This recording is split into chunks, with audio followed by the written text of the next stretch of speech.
Battle Station, everyone. Battle Station. We have 11 allies. We're going up against 45 enemies. And we start. Jenimon is in first place. Shibra is in second. Um, Looks like I and Jenimon are... Actually, no. Okay, the Sergeant takes over second. Ryul is over second. The Sergeant is in second. Helpful Onion's in second. Ryul is in third. The Sarge is in third. The Sarge is in first. Oh, wait a minute. First, Helpful Onion's in second. Shibra is in third. And looks like we are done. We have won. Helpful Onion is in first place, 3 kill, 3 assist. Sergeant Kate Dog is in second place with 5 kills, and Shibra is in third, 4 kills. We've got gold. Do we have a Dr. Derp? An Nutty-kun. How about a bluer shreed? There's bluer for the gold. And we move on to a very insane battle before the gold chest.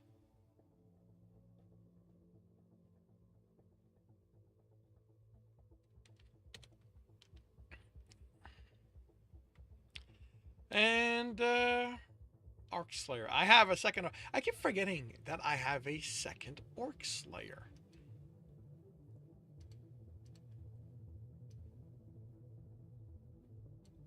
Alrighty, it is past 8 a.m. Time to visit the shop where anything not level 30 is getting purchased. I'm above 20k. I gotta refresh. I'm above 25. I got a second refresh. And half an hour to see how this will turn out. And to look on the viewer side where anything not level 1 or 30, I'm going to switch things how I do, but it's going to be long term. Gets purchased. I am above 50. I get a refresh. I'm above 55. I get a second refresh. And that is that. So, good morning, everyone. Good morning and welcome to Tuesday, second day of the work week. For those of us who work under that schedule, I hope everyone is doing well. I hope the week started well, started on a positive note for everyone. I hope you are energized for the rest of it. I got nothing. Got nothing to say about my week. Started well. Everything got accomplished that needed to be accomplished. Today is a read. This morning is a read and corrects. That means that I will be recording while I do those. While I record, I will be ignoring the chat. And should one of the chapter run long, the Stream Raider battle may be delayed. Well, will be delayed. I have no idea what I'm looking at this morning.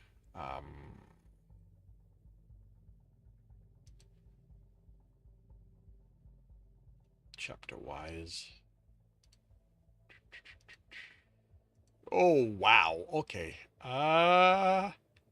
Yeah, we're going to have one that's going to run long. Youch. 5,000 words for one of the chapters. Not that it's going to affect things all that much, but I no longer have breaking step because it's done. So other than the world which is, I'm going to get through ever so slowly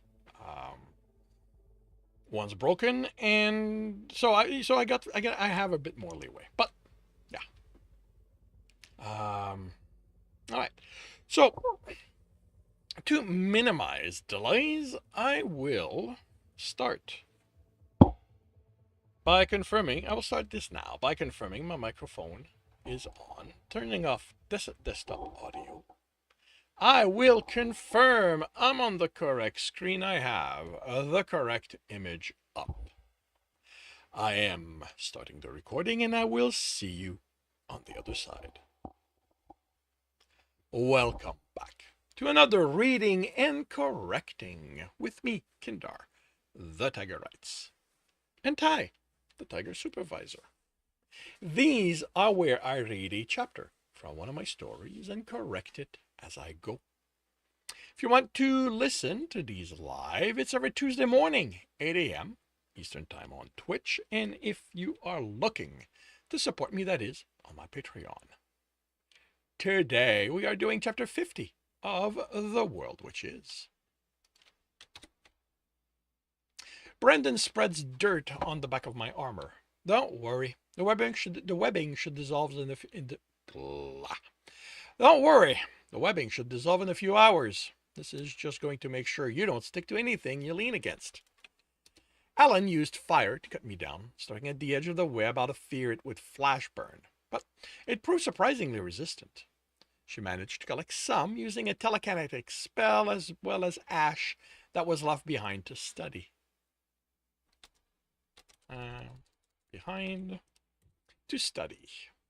She said that just about everything can be turned into spell ingredients once its property are understood. I have no idea how that works since the system runs everything. Okay, actually, this is badly structured. I have no idea how that works. It says the system runs everything.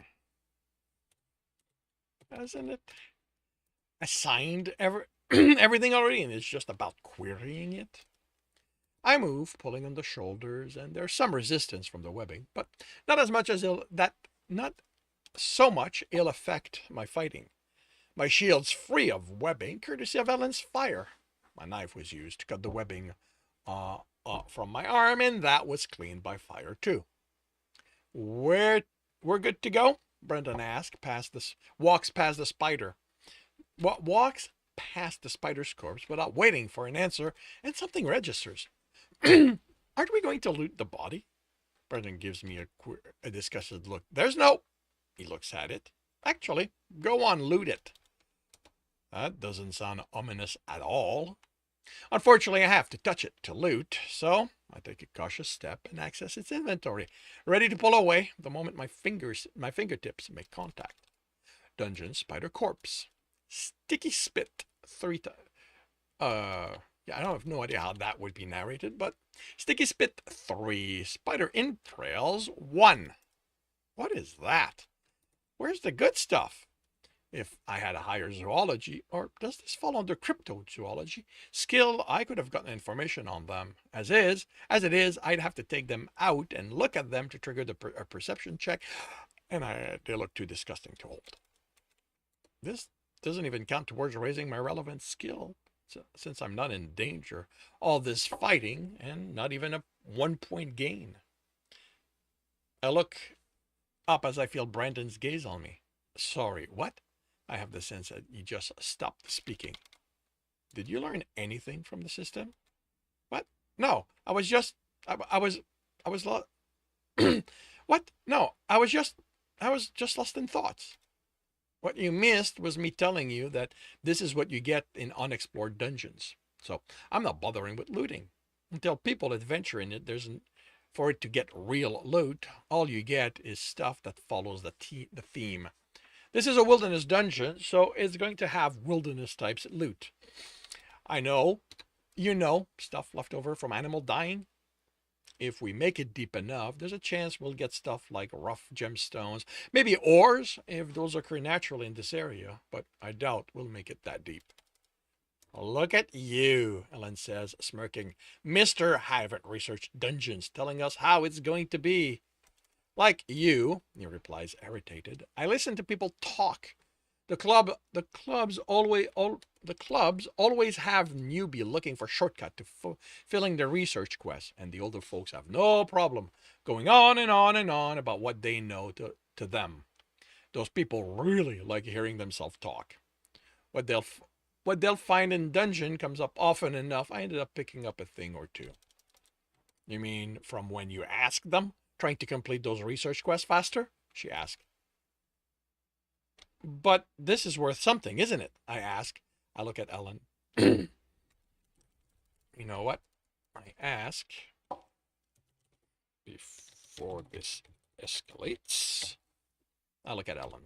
You said everything can be used for spells. Wouldn't those count? I am not touching them, she replies, disgusted. I meant to sell. Brendan chuckles at his sister's reaction. The problem with that is finding someone willing to buy those. Those who need them can have that harvested from just about any animal or creature out there. So there are plenty of hunters doing trade in them. Again, deeper you'll get rarer stuff, unless you have the skill to refine junk loot into something more valuable. You really don't want to waste time with anything below the first train. Okay? Sorry to shatter your illusions of wealth from just this one dungeon. That's not it, I reply, offended at the implication. It's just that every story I've heard about venturing usually has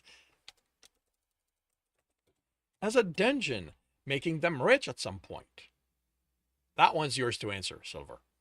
Brendan replies with a chuckle, then walks ahead, joined by Ellen. Silver saddles up to me as I follow. I'm going to let you in on a secret, she says in a conspiratorial tone. We're always exaggerating stuff when we tell stories. It makes them more exciting. I know. I really know. I just got caught up in the moment, I guess. I try not to let on how foolish I feel. Hey, you're allowed. You took down that big bad spider in a train minus meter in height single-handedly. I rolled my eyes. It wasn't that big, and you helped. It will be when I sing about it, and all I did was play accompanying music. Please don't. Stories don't downplay your importance. If you hadn't buffed me, it would have killed me. I wasn't, she trails off. Just remember that you're important to the team, even if the system's stupid and doesn't reflect that in how experience is distributed after a fight. She nods, and I crank the light until we catch up to Brendan and Helen, standing in another bifurcation. Like before, Brendan says, me and Hal are going to check down that one to see if it turns back. You two stay here. I didn't see signs of creatures as far as my light shines, so you'll be fine. If not, I say, I doubt they're going to be tougher than that spider. Me and Silver can deal with them. He looks at me with what I think is pride, but Ellen grabs his arm and pulls him away as he opens his mouth. Oh, please, don't encourage him, she tells him. He seems to have at least some common sense. It's not like he's my dad or anything, but he is a lot more experienced than I am at this, and it means something that he approves of how I'm dealing with this. Brendan pulls his arm out of her hand with a nod, then looks over his shoulder, opening his mouth, and suddenly there's a rock wall blocking the passage. I rush to it, but an explosion from the other side makes me step back. Are you fucking insane, Hal? Brendan yells, but his voice sounds like it's coming through a meter of solid stone. What if you'd brought all of this down on us? Don't be a fucking idiot, Bran, she replies. Unlike you, I noticed everything's stone now. That back blast nearly fried me. I'm sure none of your friends will care if you're shy a few layers of skins. Unless you owe them that, or you owe even that to them. Are you two okay? I yell, stepping to the wall. Don't get too close, Brendan yells back. My sister looks like she'd rather bring everything down on us than stay here with me. Are you saying you don't want to rejoin them and make sure they're safe? She demands. Are you two okay? We're fine, I reply, although Silver looks scared. Can you really magic this out of the way? Yes. Not if you kill us in the process, Brendan yells. I don't see you doing anything. I don't see you doing anything.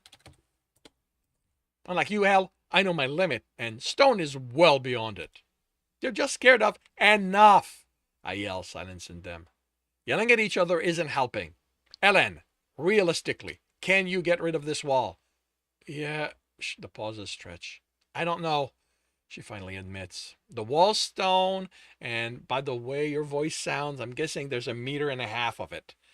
The most destructive spell I have are fire and electricity. Fire barely left a scorch mark. I doubt a lightning bolt will do more. Brandon, how about you? Can you really not do anything? Come on, Dennis. Do you really think I'd hold out if I had something that could take this away? I don't say what my concern is, but Elena has no problem voicing it. Of course you would. If this was in your power, it's exactly the kind of stupid stuff you'd do so they'd find themselves in danger and grow faster. You are such a selfish bastard that That's enough, I say, although I can't muster the strength to yell. So I'm surprised she stops. Silver looks about to panic. Brandon, do you think that tunnel turns up and rejoins the branch we passed earlier? I don't know. We'd have to check further in. My light doesn't shine far enough to tell. Okay. You two do that and come tell us. If it does, we'll backtrack and meet up. And we aren't splitting up again. And if it doesn't, we'll hurry and be back in a few minutes. I turn to Silver and hold her shoulders. Hold her shoulders. It's going to be fine, I say in as confident a voice as I can. I don't want to die, she whispered. I'm not made for this. I'm just a musician. Breathe, Silver. You aren't going to die. I'm sure that Brandon is going to be back with good news. Then we'll rejoin them and we won't split up again. Just like I said. All we have to do is wait here for them to come back. She nods and her breathing slows. I'm sorry. It's okay. I guess you never thought you'd be quite this close to one of the stories you sang about. Her chuckles nervous. And didn't I say that this is exactly what I wanted? To have songs of my own? I get the feeling you meant more like songs of people you saw putting their lives in danger, rather than being the one... Okay, better not finish that. I guess I thought I'd stick to the sideline, where it's safe. Dennis! Brendan calls through the wall, and I can already tell this isn't good news. I have bad news. I try to crush that kernel of excitement at the news as I pull Silver against me. We are on our own. We don't have anyone to keep us safe anymore. We are in actual danger. You know what? This is not needed. We are in actual danger. And this concludes chapter 50 of The World Which Is. If you are enjoying this, please leave a like. If you want to listen to this story live, it's geez, I am so yep. This is early in the morning. If you're enjoying this, please leave a like. If you want to know when the next chapter is going to be up, subscribe and hit the bell. If you want to read the story, it is up for free on Royal Road. If you want to read ahead of that and support me in the process, that is on my Patreon, where we are about 10 chapters ahead. If you want to listen to these live, it's every Tuesday morning, 8 a.m. Eastern Time on Twitch. Links are in the notes, and with that, I shall wish you a good day.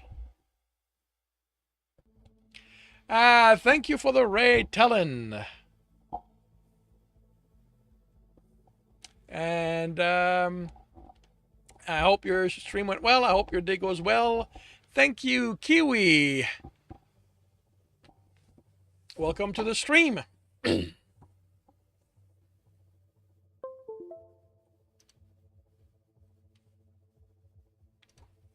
right, this is...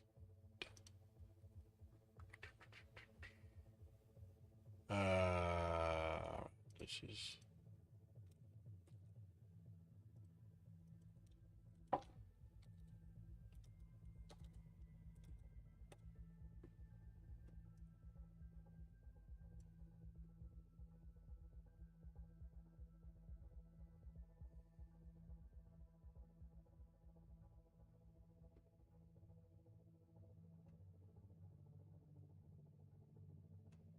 Okay, that is done.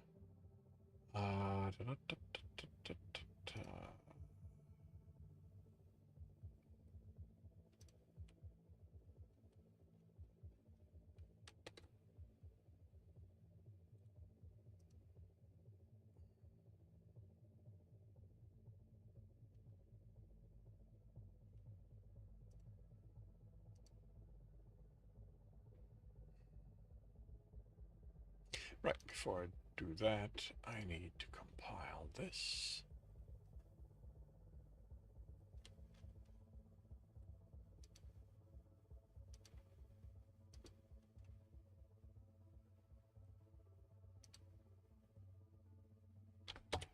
I need to compile this as a PDF.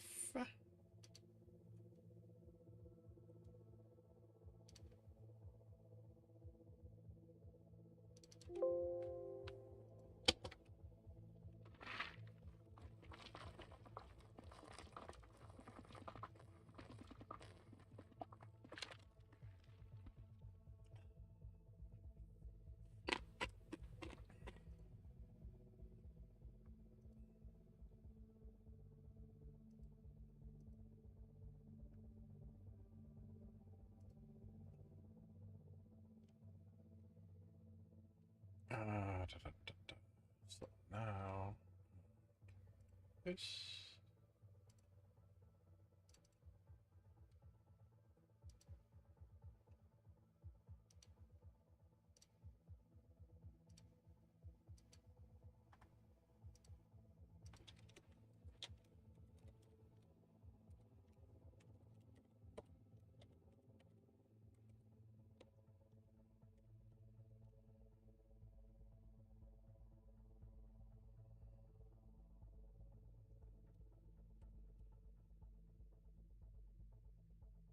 So that was May 5th, so a week later.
Atoll Station. Everyone. Battle Station. We have 32 allies. We're going up against 56 enemies. Genimon ends up in first. Well, wait. Gator Paws is in first place. Nag Tetra is in second. Evadine is in third.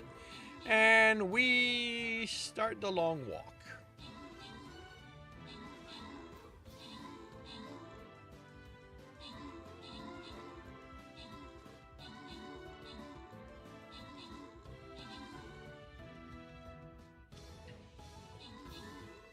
We do have a Shinobi that's putting quite some. Well, yep, they're done. Gator Paws is in first. Tyrancealus is in second. Nag Tetra is in third. And the walk continues. But they're going to join us now. Good. Good, good, good.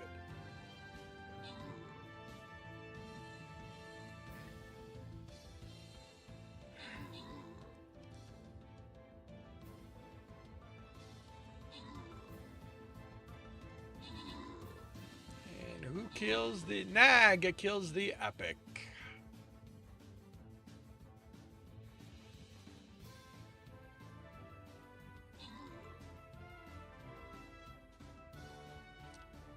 And let's see, one more enemy left. And there we go, we're done, we've won.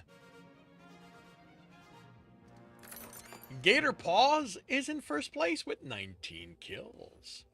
Nag Tetra is in second place with 8 kills. Oh, tied with Tyrancealus. And Nursing Geek is in third, 5 kill, 2 assist. We have musketeers, we have fairies. Oh, do we have a Christie in the battle? No, no Christie. So everything gets assigned, and Titan gets the musketeer, Nursing Geek the fairies. And we move on to me collecting scrolls. And paladins. Alrighty. Gold chest. Time for the gold chest.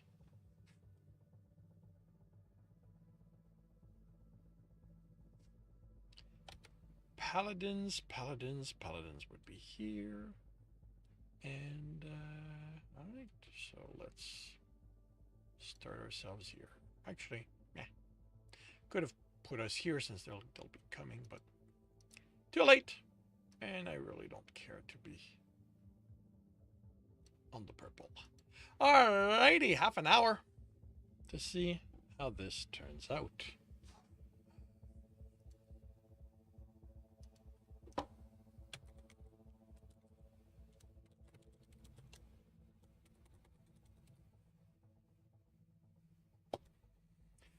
Alrighty, and I am going to confirm a thing or two. Yep, I'm on chapter 41. Alright, so I will start with another chapter by confirming the microphone is on, turning off desktop audio. I will confirm I'm on the correct screen. I have the correct image up. I am starting the recording, and I will see you all on the other side.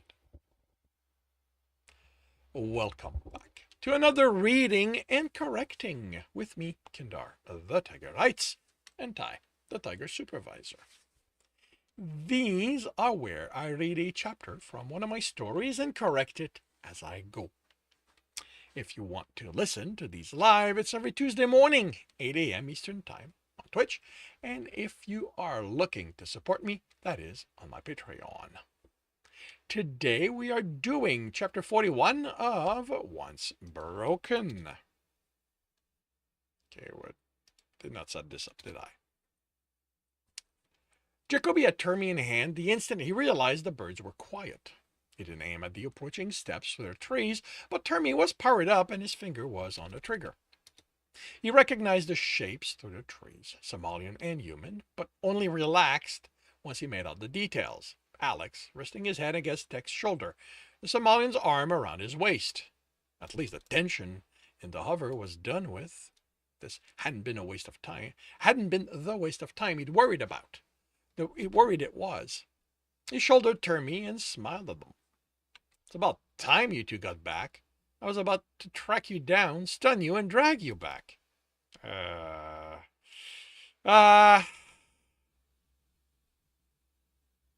don't like it, but it is dialogue.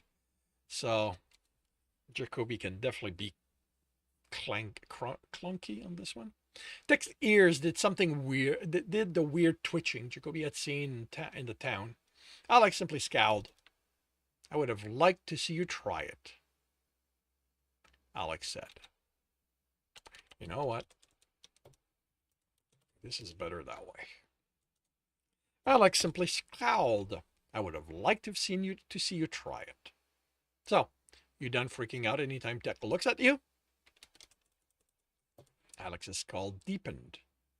We should get going, Tech said. He walked by Jacoby and into the hover. Did you try to have a bath or something? Jacoby wrinkled his nose. In the river? No, this is part of what I need to fix. In the river, Alex said, following Tristan inside. You stink, Tech. Couldn't you have dried off? My father didn't believe in technology, so there were no dryers installed. Did you prefer we returned reeking of sex? Excuse me? Tech sat in the pilot's chair and powered the hover up. What did you think we were going to do here? Have a long philosophical discussion about the meaning of loneliness? Jacoby watched him work. Ready to intervene the instant he missed a check, but Tech was precise again. No sloppiness. Fine. In that case, this is better. And why don't you let me take over so you can go dry out properly? My hover does have a dryer. My hover, Tech corrected. He glanced at Alex and they grinned at each other. Jacoby sighed as Tech stood. At least turn the sound dampening on. I don't need to be reminded of what I won't get until I'm back home. We could have gotten some, Alex said before following Tech. Not that desperate, Jacoby grumbled. He took off and had them heading to the city, pushing the hover as hard as the upgrades and fine-tuning allowed. Not sure why these got added. Almost immediately, the gravity generator registered a rhythmic shift in the weight distribution. Just how hard were those two going at it for the system to notice? When they left the room, they sat on a couch and snuggled. Their hands were all over each other's body, as if they couldn't wait to do it again. This was going to be a long trip, Jacoby realized. Jacoby popped dried meat in his mouth, something local he'd bought. It was tasty. A little gamey, but also sweet. So, we need to reach the 32nd floor without being noticed. He looked at Tech up and down. You going to put a suit on or something? The building didn't stand out in any way. Just another giant glass, metal, and permacrete structure among a bunch of others. Humans came in and out of them as they did the others. We need to get into the chief's operation office on the 8th floor first, Alex said. What there? I have to access the system directly. Corporations have always been careful about access. But LeisureTech has increased it over the last objective decade in response to attacks. Let me guess. Jacoby said, they were all you. Alex shook his head. I'd never even heard of LeisureTech before we landed here. I might be the best coercionist out there, but I'm not the only one. LeisureTech pissed someone off. Pissed off someone else. Probably over this place. I get the sense the local Somalian resistance has support from outside. Jacoby finished the packet. Still say you doing this over the net is the safest way. I thought you were in a hurry to go home, Tech said. He was watching the coming and goings. Yes, but I'll take a delay over getting captured. Taking on a corporation is a suicide job. Not hardly, Tech replied, and Alex grinned. Fine. Maybe you can do it, Jacoby admitted, but you might have missed that only humans have been going in there. It's going to be me and Alex. I have no doubt he's good at pulling off jobs, Alex snorted, but it's going to be corporate security in there, not a ship full of mercs. I'm going in too, Tech said, still looking at the entrance. How? I was joking about you wearing a suit. Doesn't matter what you do. Even shaved, you're going to look like a Somalian. You should pay more attention to who goes in there. Jacoby motioned to the sea of humans. I am looking, but you're not seeing. Tech pointed, and Jacoby looked there, searching, and was about to let out his exasperation when he noticed the ears above the heads. Now that he saw them, he realized there was a Somalian between two humans. He or she, they had pants on, was slouched, medium brown fur with white stripes. Even with the little he managed to catch, Jacoby got a sense there was something missing, a lack of vitality. He watched them enter the building. Having seen one, now he noticed another, also escorted by human, copper fur, black swirls. They too entered the building. Okay, but you still stand out. You don't look half dead. Jacoby turned to get Tech's explanation as how he was going to overcome that, and found himself looking at an expressionless Somalian, eyes glazed over. He could swear Tech's fur had lost some of its luster, and that he was smaller. Alex wasn't surprised by the change. In fact, he looked extremely pleased. Jacoby searched Tech's face. That's impressive. You think it's going to be enough to get you through security? With both of you on my side, yes. Tech's voice, coming out of that brain-dead face, was disconcerting. Jacoby looked at the crowd again and spotted another Somalian, golden fur with copper spots. What are they doing to them in there? I don't know, Alex answered. Whatever it is, they're keeping it off the net, so it can be good. But that isn't why we're here. Our only concern is crashing the whole Leisure Tech database. Alex was looking at him like he was having an issue, like he was issuing a warning. Jacoby almost pointed out he wasn't the one who'd almost gone native. Instead, he pointed to how they were dressed. How are we getting in? We don't exactly look corporate. I don't think they let Merc in that building. Alex didn't scream Merc. His clothing was light armor, but Jacoby would have to be down to his skivvies to no longer look like one. Tech handed Jacoby a bundle. Clothes, a black suit. You have to be kidding me. It isn't the level of armor you're used to, Tech said, but it is armored. It's the same cut as the corporate jockeys coming in and out. Alex held one too, light brown, as he shook his head. I haven't worn something like this since my time at Luminex. I doubt I remember how to move like one of them. Tech kissed his temple. Just remember what I taught you. You'll be fine. Fine. So this makes us look like them, but how do we get past the guards? If this building is as important as you imply, I doubt they'll be satisfied with us wearing the right clothes. Alex produced 2 IDs. Fully valid, linked to 2 employees who aren't in a position to come to work today. But haven't called in to let anyone know. I added a few things to them so we can get through any checkpoints. Jacoby looked at the ID I handed him. The previous owners dead? Just sick. I couldn't risk Leisure Tech having a system in place that registers an end of life. Their apartment sensors are registering everything as being fine, and they advise their supervisors they wouldn't be coming in. Nice thing about a planet where humans haven't taken over everything is that it's actually credible to catch something they don't have a cure for yet. So we can get in? Jacoby still didn't like this. I know Alex is deadly with knives, so he can get those through security. But I'm more of a gun guy. I don't think I can sneak Termi in there. Tech handed Jacoby a small package. Fully shielded holster. Latest tech.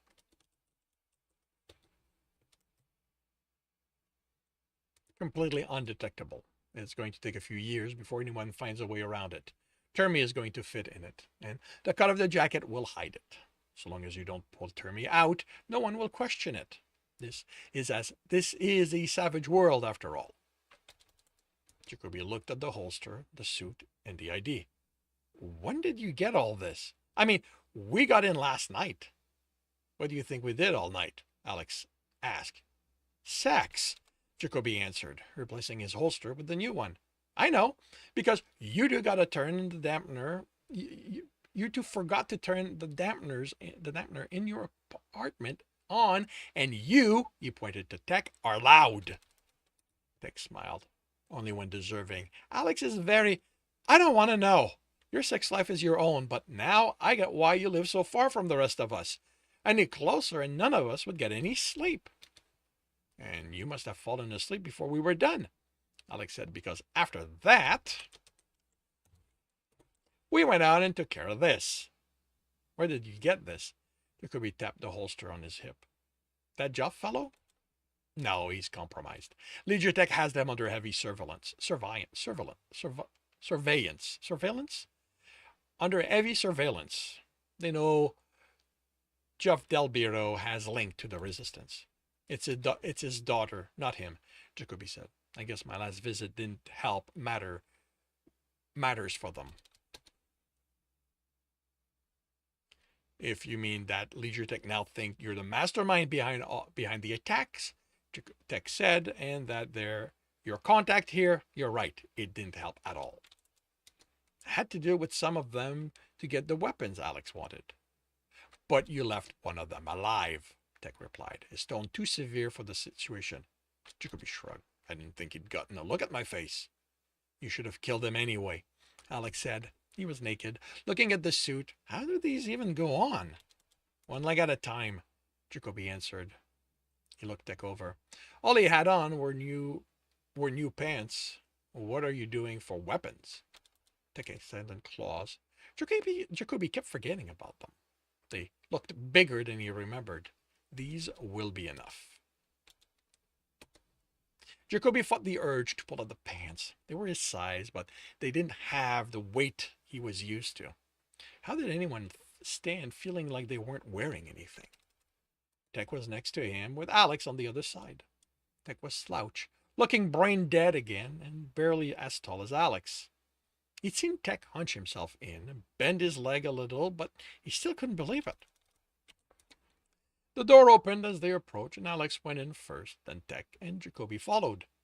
The Somalian was never allowed to be in another position than between his two guardians. Another one? The guard took Alex's ID and swiped it. What are they doing with them? Grinding them into paste? Alex took his ID back. As if they tell me that stuff. They hand them to us, tell us where to take them, and to not ask question. He took all of Tech's arm as Jacoby handed over his ID. They have to be running out of space under the building, with a lot of them that have been coming in. The guard handed the ID back. I'm telling you, this would be a lot easier if we just wiped them all out instead of wasting time scrambling their brains and whatever else they do to them in here. Jacoby made a fist and considered punching the guard. Probably a good thing you weren't in charge then. Everyone had a right to live, not just humans. The guard chuckled. Yeah, probably.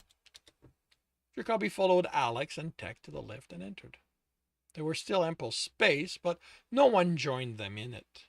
Don't need to in it. Since it was only them, Jacoby opened his mouth, but Alex shook his head. So he fumed in silence. On the 8th floor, Alex led the way again. Hi, Owen called. What are you doing here? They stopped, and Jacoby readied himself for a fight. She wore a security uniform, but lightly armored. That thing goes to the basement, you know that. Alex shrugged. My instructions are to bring this one to Chief Richard. Another one? The woman growled. They aren't her personal toys. Someone was supposed to talk to her about this. So you want us to take him down? Are you going to tell her she isn't getting him? Are you kidding me? Why do you think we all passed this along up the chain? No one here wants to deal with her tantrums. She sighed. You go on. I'll send another message when I can. With a huff, she turned and walked away. Jacoby glanced over his shoulder as they continued on their way. What was that about? Chief Richard is a closet xenophile, Dick answered under his breath. How did you find that out? Yeah. I talked with some of the guards, Alex said. She isn't as discreet about it as she likes to think, as you can tell. Everyone knows she diverts the occasional Somalian to her office before they're processed. Did you get any sleep last night? Are you on stim? Are you on stim? Yes, I did. Alex stopped by a door and buzzed it. It opened as they entered. The woman continued reading her datapad as Jacoby closed and locked the door. She looked up. What's this? The office was larger than he expected. More of a meeting room with everything but the desk removed, and 3 chairs before that. Alex looked at Tech, then back to her. We were told to bring him here. Something about him being the last one. They don't give me details. Her face lit up. She walked around the desk, then around Tech. Has he been processed yet? She looked him over, licking her lips. No more than what they do at the holding center. Very good. She moved to Tech and ran a hand through his fur.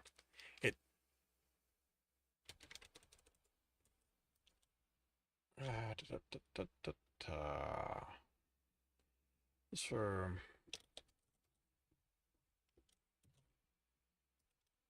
Hey, come back here. Moved it down to his stomach and kept going. Alex tensed, his hand inching toward the knife at his back.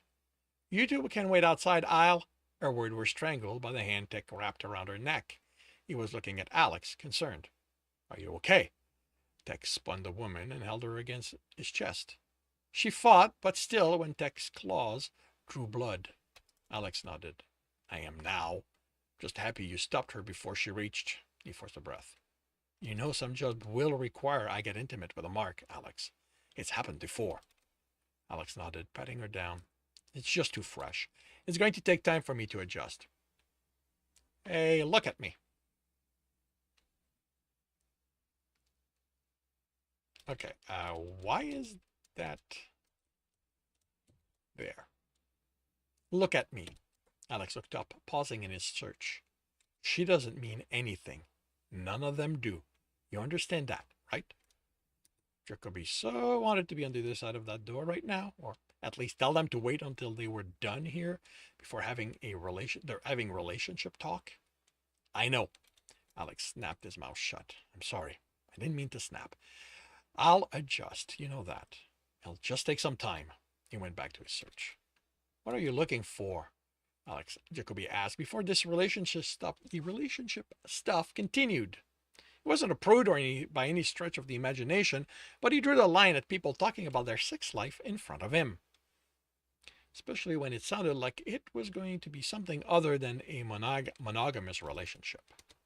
Somalians and their weird ways. Alex put a card from her pocket. This. What is that? Her access card. Alex sat behind the desk.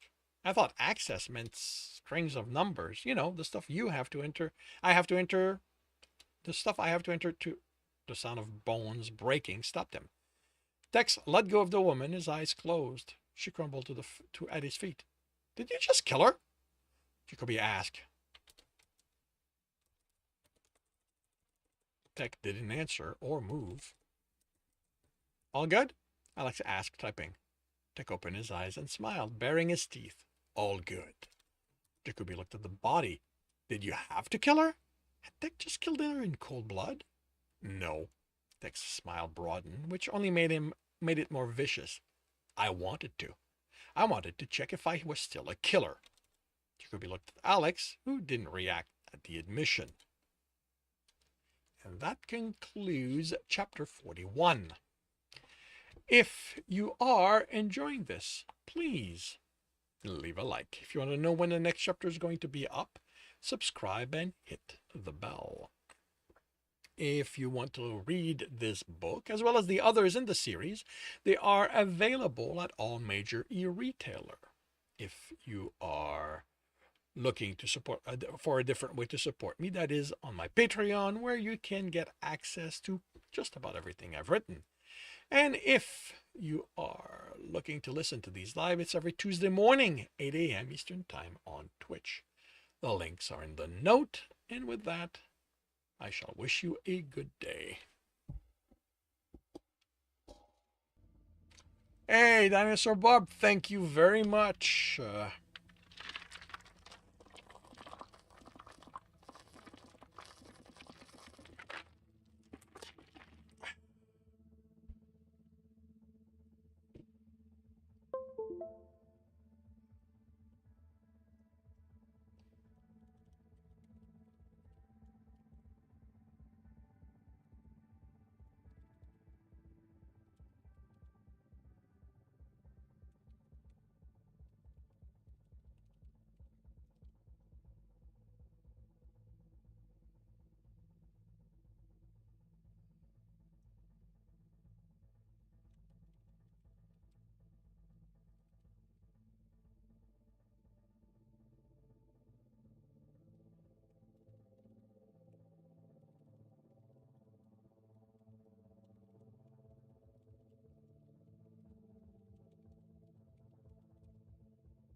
There's something.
Okay.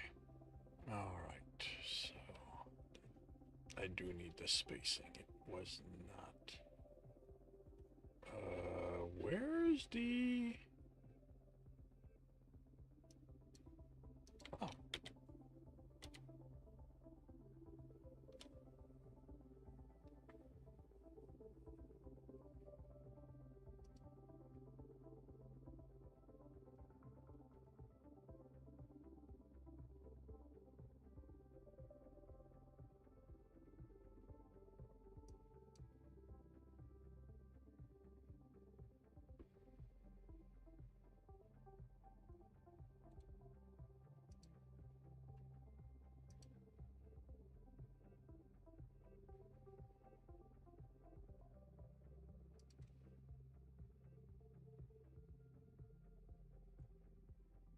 that's something I forgot to do.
Battle station, everyone. Battle station. We have 37 allies. We're going up against 71 enemies. And we are off. Sigma takes the lead. Shibre is in second. Terran is in third. BMAC takes over third. Pull is in third. Second. Shibre is now in third. And I suspect... No, it's Pulp. Pulp. Pulp is in second. Shibre is in third. Sigma Crispy takes over third. Shibre takes it again. Jennymon is in... Jennymon killed an epic. Oh, my mind went scrambled. Sigma's in first. Crispy Prop is in second. Pulp is in third. And looks like we're about to be done. One enemy left. And there we go. We're done. We've won. Sigma OS is in first place, 1 kill, 23 assists. Crispy Prop is in second, 20 kills. And Pulp Gray is in third, 15 kills. We've got gold.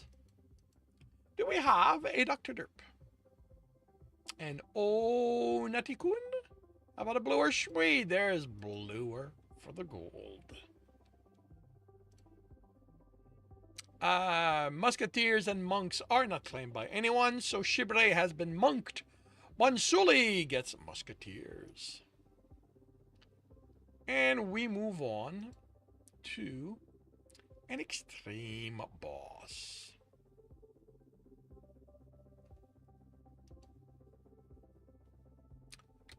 Where? Paladins again.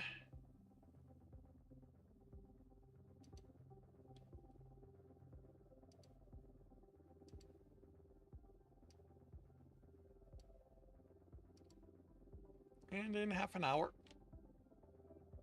we'll see how this turns out. Okay, this is going to be a long one. 5,000 words. So yeah, this one will have a delayed battle. All right, so I am confirming the microphone is on, turning off the desktop audio.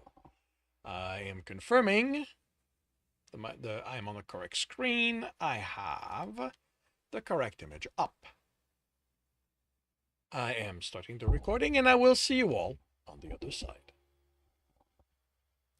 Welcome back to another reading and correcting with me, Kindar, the Tiger Writes, and Ty, the Tiger Supervisor.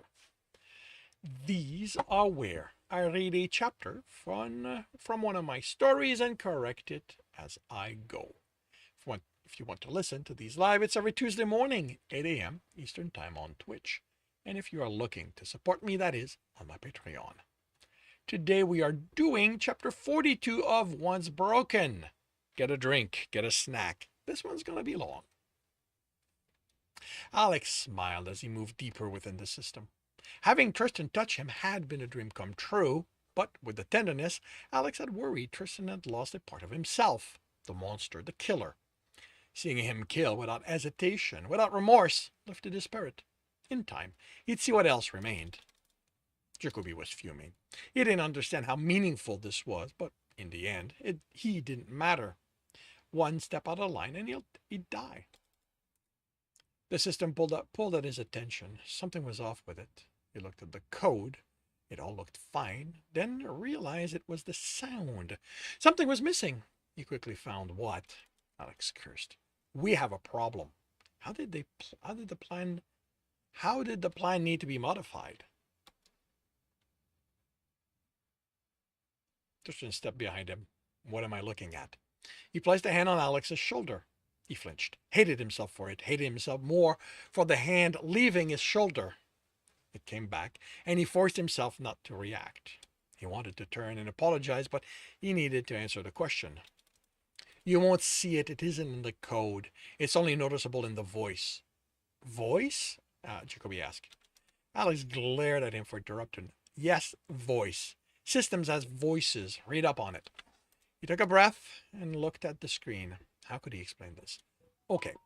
Corporations are spread over multiple planets, multiple stars. A corporation isn't one building or one planet even. It's the totality of everything. Do you follow? Tristan nodded. Jacoby's nod was timid at best. When a user accesses the system here, he isn't just talking to this terminal or even the mainframe housed somewhere on this planet. He's talking to every mainframe in every building the corporation owns. That's why corporation systems are so powerful. You're fighting thousands of processors working together to one degree or one or another. You've made your way into corporation systems, Jacoby commented. I said powerful, not smart. Code is code. It only does what it's told, and people are rarely all that smart either. This corporate voice, Tristan said, spread over multiple systems. How does it present itself? Does the distance separating them make it richer, give it an echo? Alex smiled. Exactly. There's a richness to a system's voice because this almost imperceptible echo makes it sound fuller. You work with enough corporation system and you end up forgetting about that. It's just part of the background noise that'll leak in from the net. The voice in this system is flat. What does that mean? Jacoby asked. Alex opened his mouth to snap out a biting explanation, but Tristan spoke first. Somalia has been cut off from the rest of the corporation. Cut from the net? Jacoby pulled at his datapad. No, not the net, Alex said. You can't cut a planet from the net if you want it to survive for long.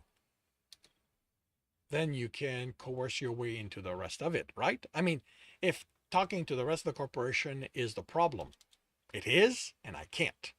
He brought up schematics. It was for Tristan's benefit. Jacoby wouldn't get any of that. Normally, corporations are like everyone else. They're always connected to the net. Their data packet identified among all the others by specific markers. It's how a smart coercionist can eavesdrop on a corporation without being noticed, and why they add more layers of encryption to their packet than the rest of the universe knows what to do with. Tristan leaned in, tracing part of the schematic. They installed a dedicated comm line between Somalia and the rest of the corporation. None of this information is leaking into the net. And, as an added annoyance, they only open it twice a day for burst update. That doesn't sound efficient, Jacoby said. It isn't, Alex replied, but they aren't interested in efficiency here. They're interested in hiding what they're doing. They can't do that. Anyone can come here, document what's going on, and send that to the news. Alex looked at Jacoby. Really? And how does the news corroborate the information? Put someone in cryo for the almost a year it takes to fly here from any of the core worlds? The corporations will have cleaned up everything by then. The way they corroborate is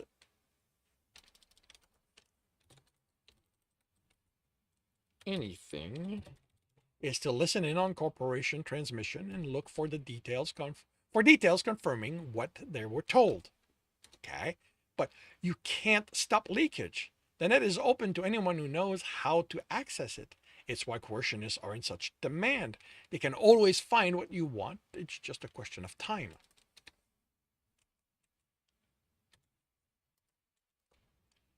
You know about the closed net, right? That part of the net the Space Gov military uses? Of course. You ever tried listening in on it? Jacoby glared at him. Of course not.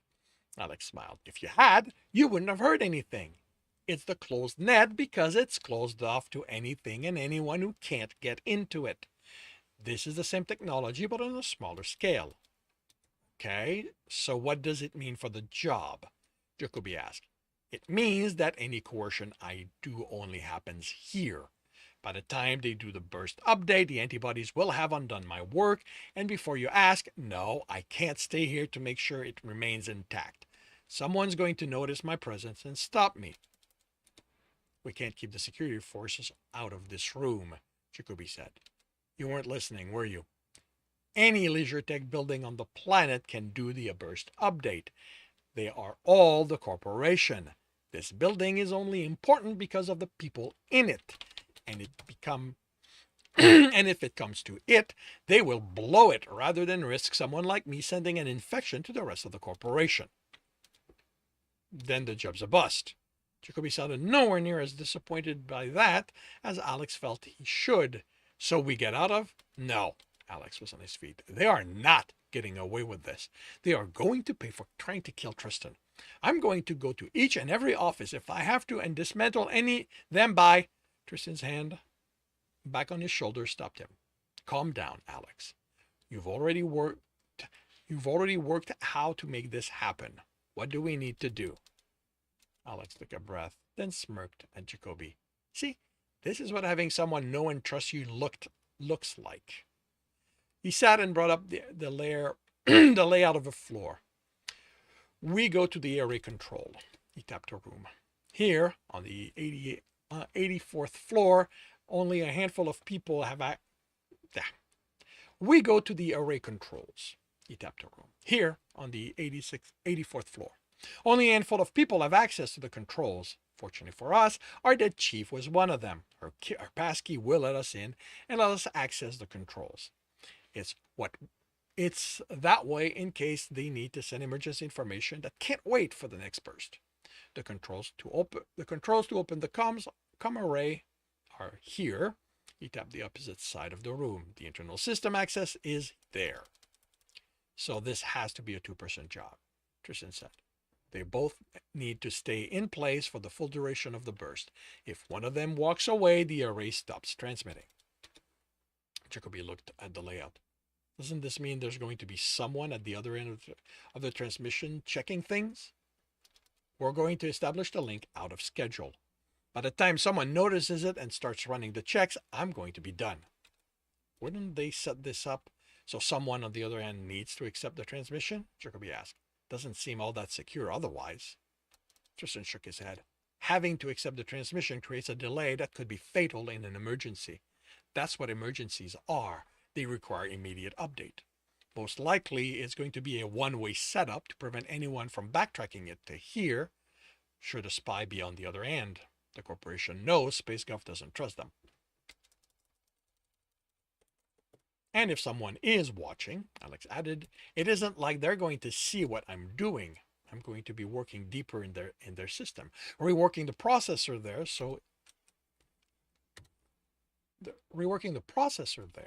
so it will keep doing my work once I'm disconnected.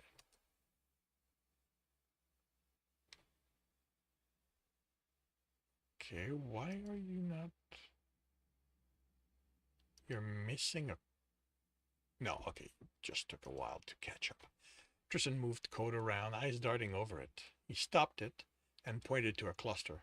Can you take over the security system? Have it ignore us? Alex shook his head. Not with a corporation system. Even by itself, its personality is too paranoid. They know what a team can do if they can move undetected. Alex considered something. Searched through the code. He didn't know if he could do it, but he knew it could be done. He'd seen it. Possibly if I can work from deeper, do a direct access to the processor, I might be able to get in and alter its personality at its core. Is that even possible? Tristan asked. Do you remember Baran's chip? Someone did that to it. The idea has been bouncing in my head. A direct access to the processor is the only way I can think it would be done, but the problem is I have no idea where that would be. Tristan smiled and scanned through the map, the map after map of the building. When he stopped, he tapped a room 33 on the 32nd floor. There. Alex studied it. That's the mainframe stack room. The cooling, the layout, that could be it. They use a Carrigon mainframe, Tristan said, indicating the stacks as if it was evident.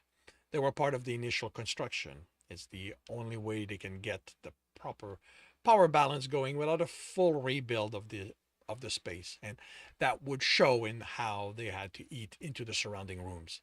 Carrigon structured their layout in such a way that any of the stacks can house a processor, but because corporations hate having workers waste time looking for it when they need to work close to the processor, they place it in one of the central stacks. He indicated 9 of them. It's going to be in one of those. Alex brought up patrol routes and overlaid them on the floor layout. Okay, they don't want to draw attention to that room, so they only have one guard on it. I can take control of the cameras for the time it will take to switch guards, and then maintaining a loop of the inside of the room won't be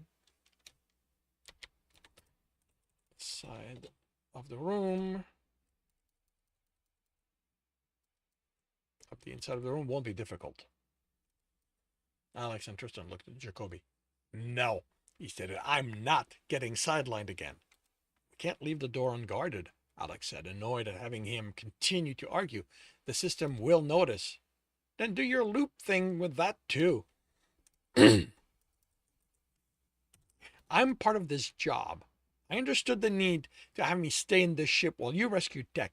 You're not leaving me on the outside for this one too. Alex opened his mouth, ready to lay into Jacoby for yet again calling Tristan Tech. But a squeeze of the shoulder stopped him. Jacoby, Tristan said, this isn't about sidelining you.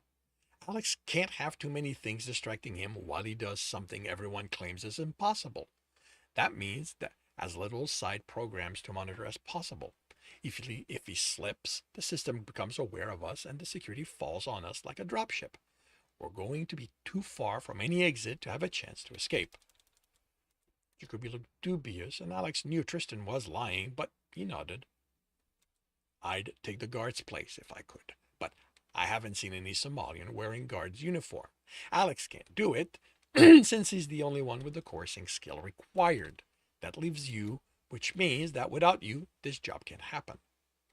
Alex watched Jacoby go from angry to unconvinced to nodding in agreement.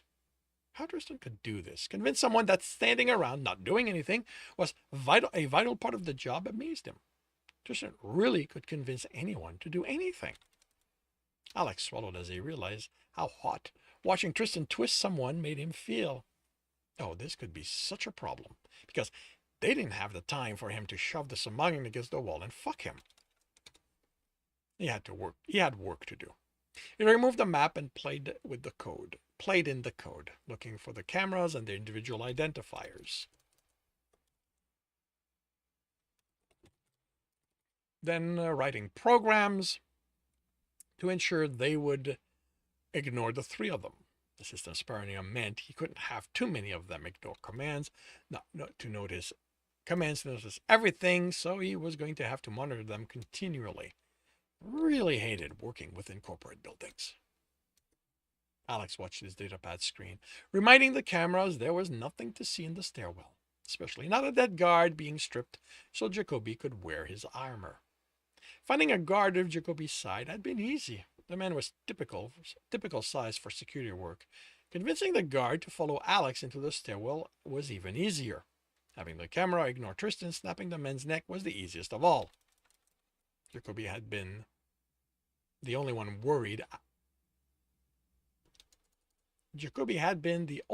who worried Alex. He'd been so unsettled with the ease Tristan had done it, he thought Jacoby would sound the alarm. Instead, he'd settled himself and begun stripping the guard. I'm good, Jacoby said, adjusting the vest over his own holster. He looked like any of the other guards, if older. Alex hadn't noticed until now, but everyone on the security force was on the young side, at least looked it. Remember, once me and Tristan leave you to go inside, you're going to be visible again. So don't go anywhere. The system notices one thing out of place, and we have to fight our way out. Jacoby raised an eyebrow. Let me remind you, I have centuries of experience at this, rookie. I know how to do my job. Even if it's a pissy job. You do yours so we can go home, okay? Alex looked at Tristan, who was studying Jacoby. Alex didn't trust the man. He was too set on leaving. He wouldn't be surprised if Jacoby planned to sabotage the job as an excuse for them to leave sooner. Whatever Tristan thought didn't show on his... This feel like it needs to be its own. Whatever Tristan thought didn't show on his face, and that was more of a comfort than if he told him not to worry about any of this. Well, Jacoby asked, what are we waiting for? A gap in traffic, Alex replied. I'm keeping the system from seeing us, but I can't hide Tristan from everyone here. We're too deep within the building to justify his presence. So if even one of them thinks to query the system, we're done. Alex had a program watch this floor and build a predictive algorithm.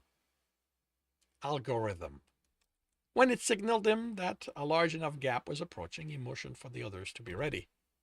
They hurried, Jacoby in the lead, Alex watching to make sure they remained in the predicted gap. That when the guard came into view, she didn't react. Alex cursed, a woman.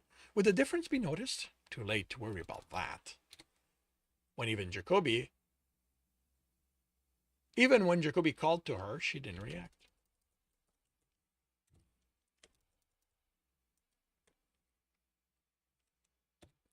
She didn't react, her gaze fixed on the opposing wall.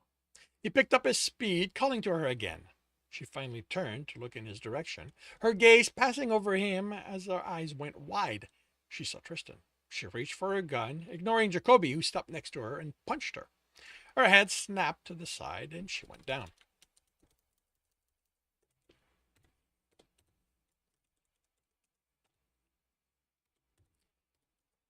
Jacoby took her place, standing straight and looking at the opposing wall. Tristan grabbed the woman by the collar as Alex instructed the door to open.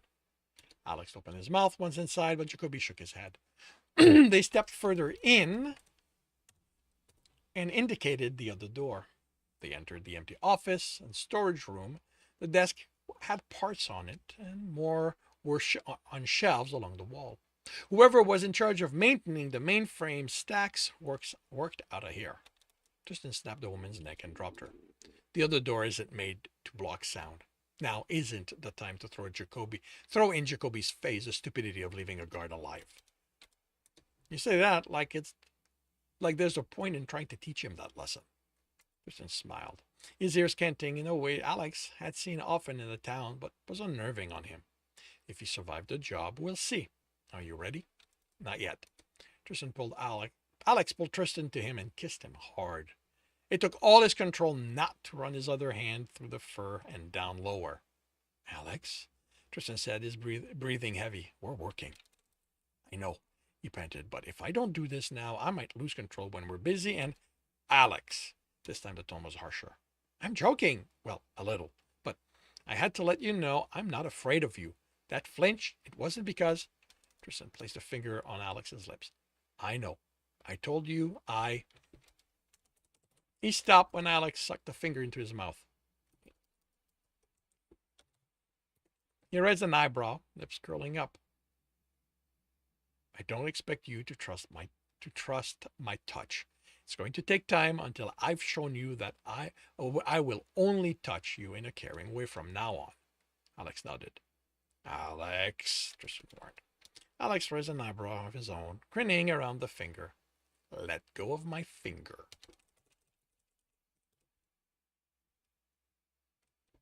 You are no fun. You know that, right?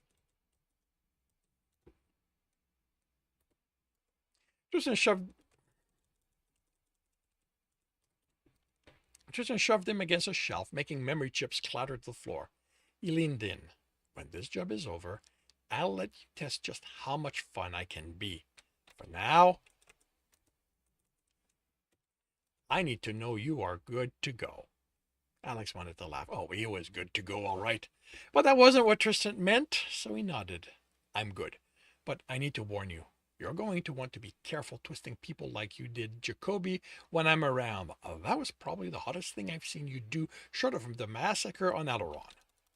Tristan smiled and ran a finger down the scar on Alex's cheek. Good to know. He stepped away. The cameras here? All controlled. They're going to see a normal day for as long as I need them. Then, let's go remove any obstructions so you can work in peace. Alex grinned broadly as he stepped over the body to open the stack cover. Inside it, instead of the usual array of memory and all other things that composed mainframes, was the processor. He wiped the blood off his hands before pulling cables out of the nearby terminal and connecting them to the casing. This had to be the closest he'd ever been to a processor. It didn't look impressive. A chip on a slate with connectors stretching from it to the casing wall.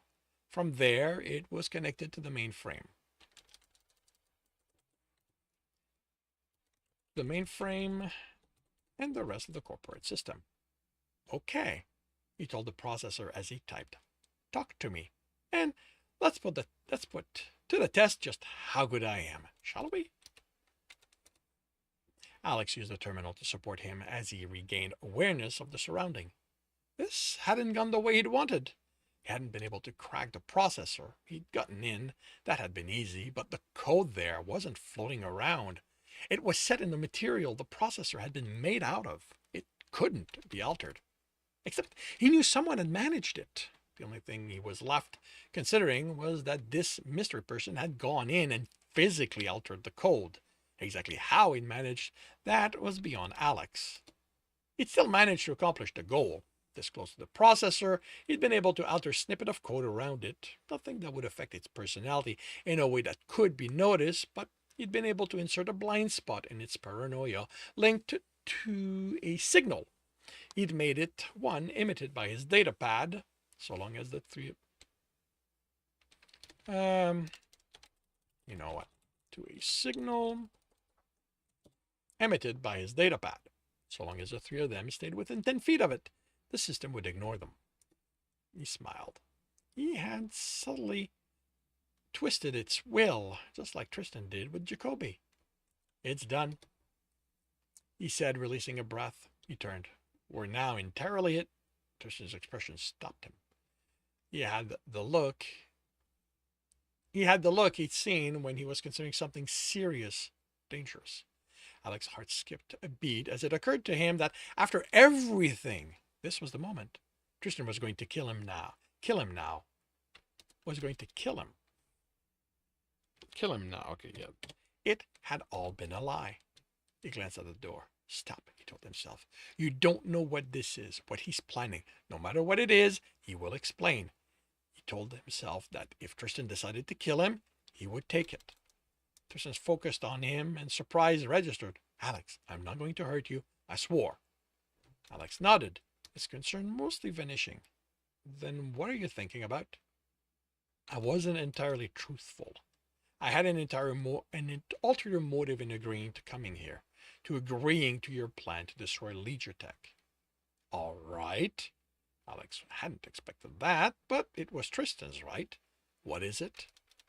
Tristan steeled himself, and Alex couldn't keep the surprise from showing. I need you to erase them from the Legitech mainframe. Them? Who? Tristan hesitated. The town folks, the town itself, the house, the entire area. Alex frowned, trying to figure out what Tristan was asking and why he was acting like he'd expect Alex to explode at him. It's all gone. The town was destroyed when you blew up the dropship. You have to... He stopped, took a breath. Alex, I'd like you to erase any record of there ever having been something there. Any mention of the town, its people, the house, everything. Alex searched Tristan's surprisingly expressive face. Why? Tristan tried to speak. Tried again. Sag. They need a chance to rebuild. The corporation was interested in that area for some reason. With everything destroyed, they won't have any problem moving in, rebuilding it to their liking, and continuing on with whatever they have planned. And the town folks, they aren't going to stay away.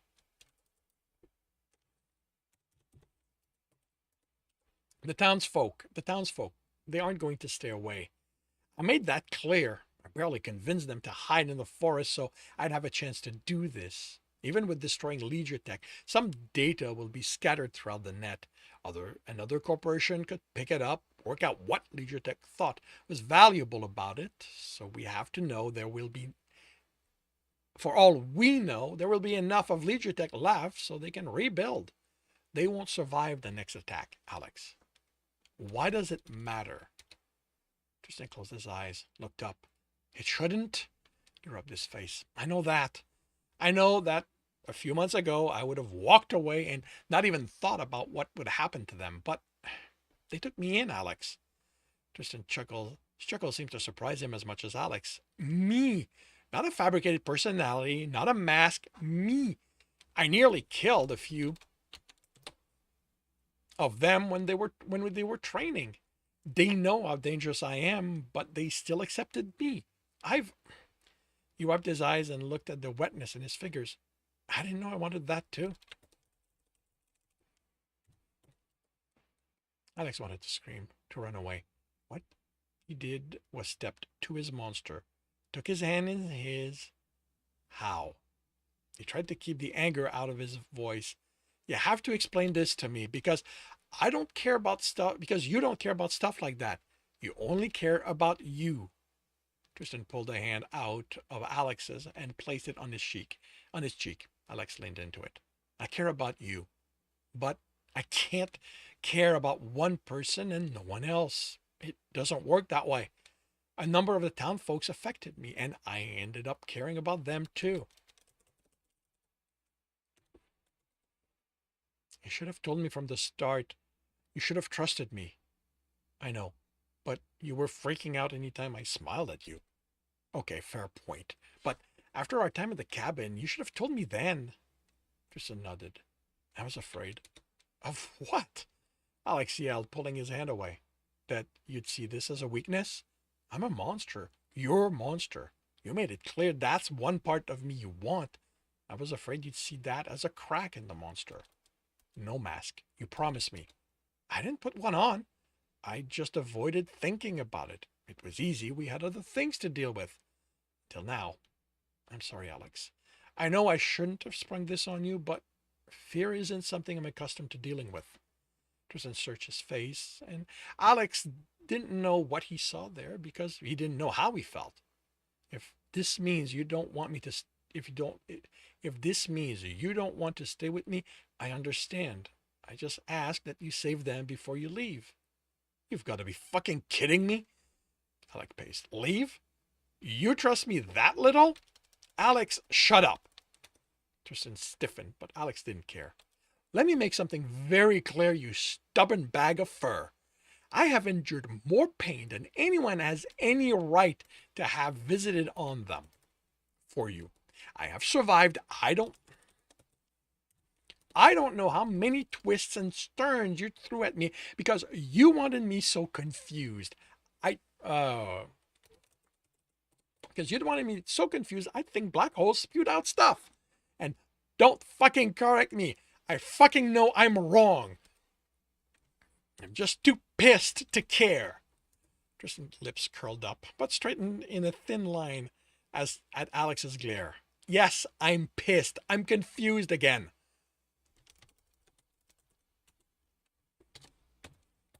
You tell me no lies and you spring that on me.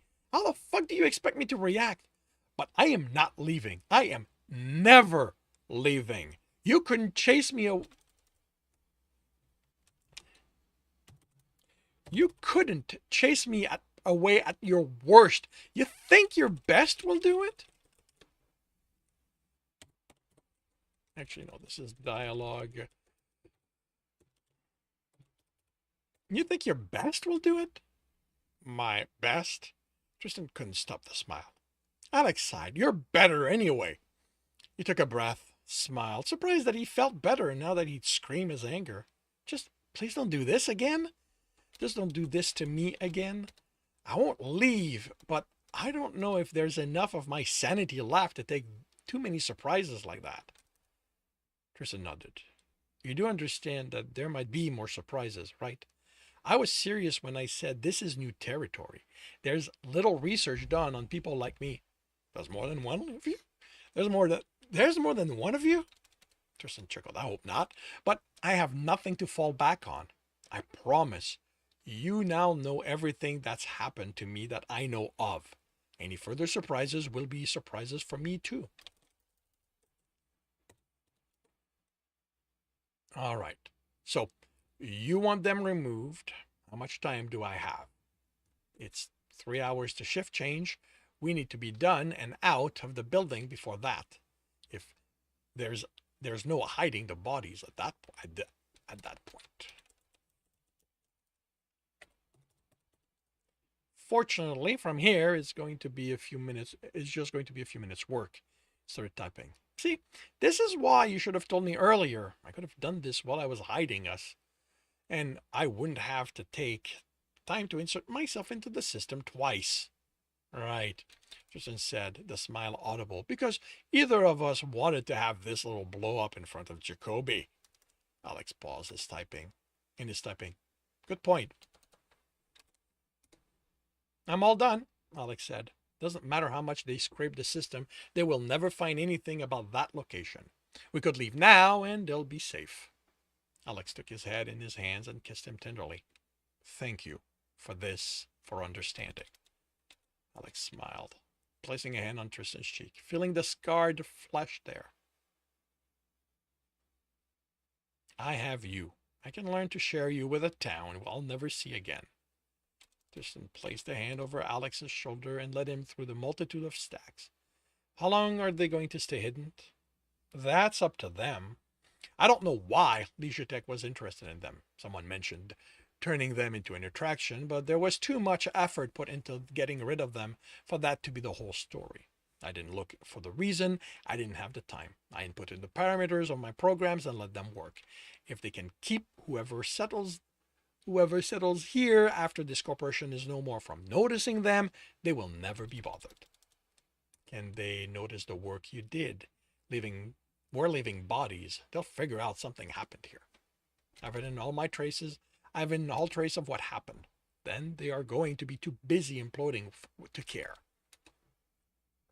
Tristan nodded, kissed the top of Alex's head. Then they walked the rest of the way out of the stack in silence. He stopped when the door came into view.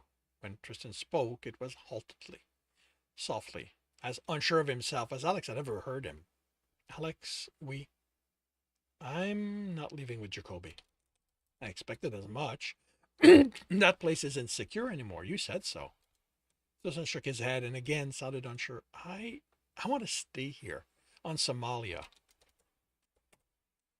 Alex raised an eyebrow. I'm not sure how to explain it, but there's the sense that I need to understand who they are, what that means to me. I can't do that by reading other people's research.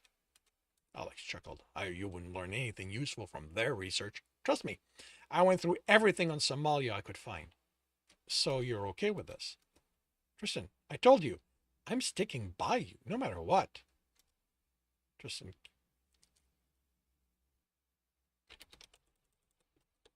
Tristan kissed him again.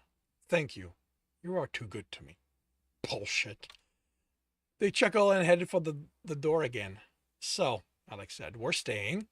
I'm thinking somewhere near the town would be good. We can help them rebuild now that they're safe. The door opened as they approached. It does mean I'm going to. The fist in his face sent him reeling back. You son of a bitch! The door closed behind Jacoby. Stay here? I knew you'd gone native with all that time you spent talking with them. We are going home. Alex was up, knife in hand. Jacoby blocked him, but not the second slash. His armor did that. Jacoby punched back. He was fast and skilled, but Alex didn't care about the pain.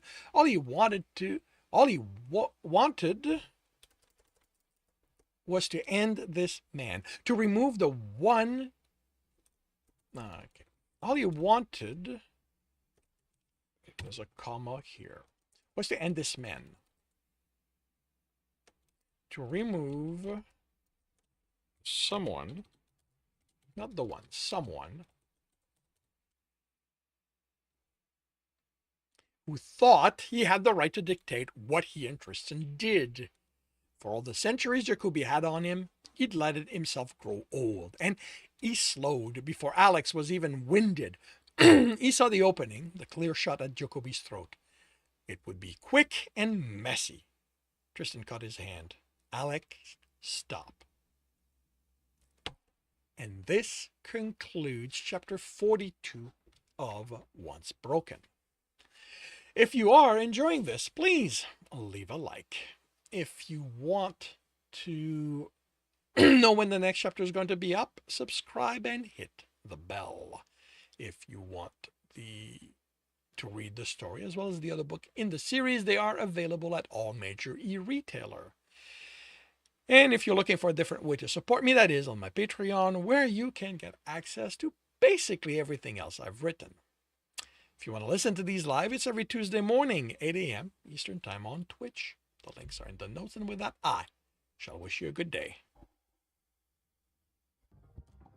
Hey, Fluffy! Sorry, I don't know if you're still there, but yes, I did. You basically cleared the board for us. Like, I don't remember. You were in first place, and you had a very high number of kills.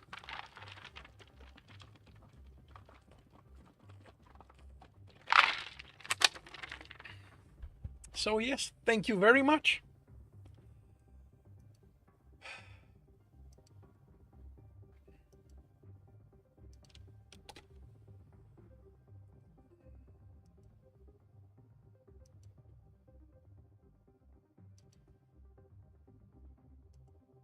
And sorry for not responding immediately. I was recording the read and correct.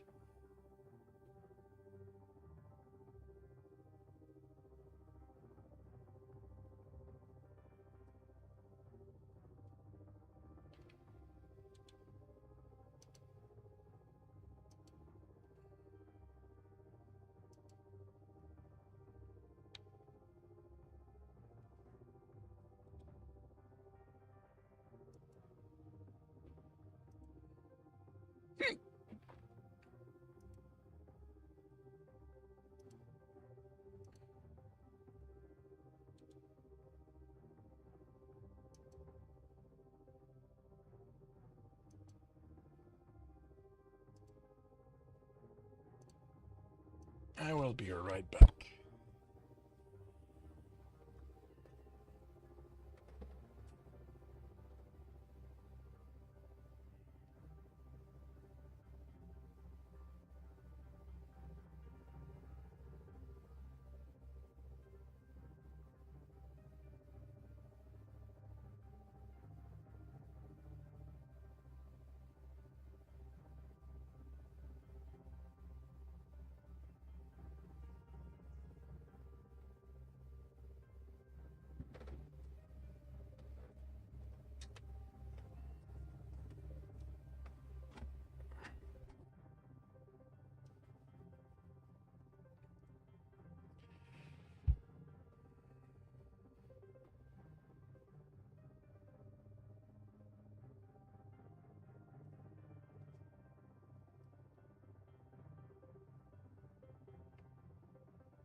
Battle station, everyone.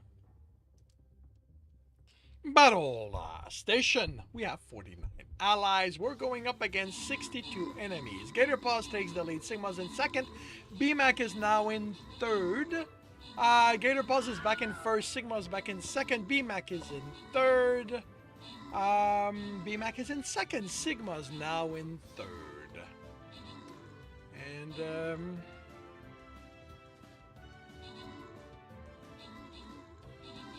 oh, we're done.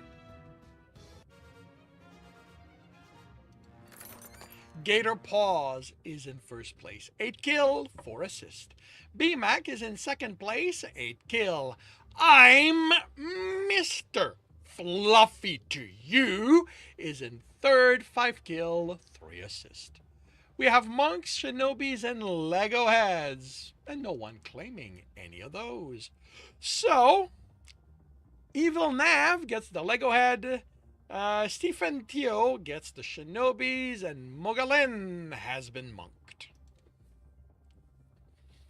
And we move on to a new board where we will have token chests. Okay, so we start with a hard battle on the way to a token chest.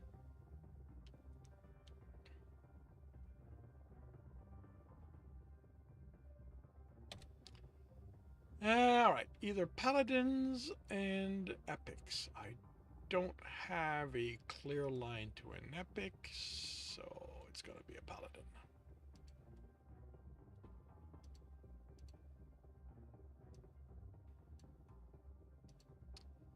And half an hour to see how this turns out.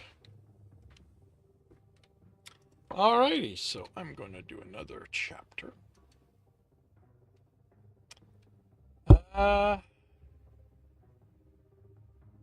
Yeah, I'm going to start with confirming the microphone is on. Wow, I am off sync. Confirming the microphone is on. Turning off desktop audio. I confirm I'm on the correct screen. I have the correct image up. I am going to do something first.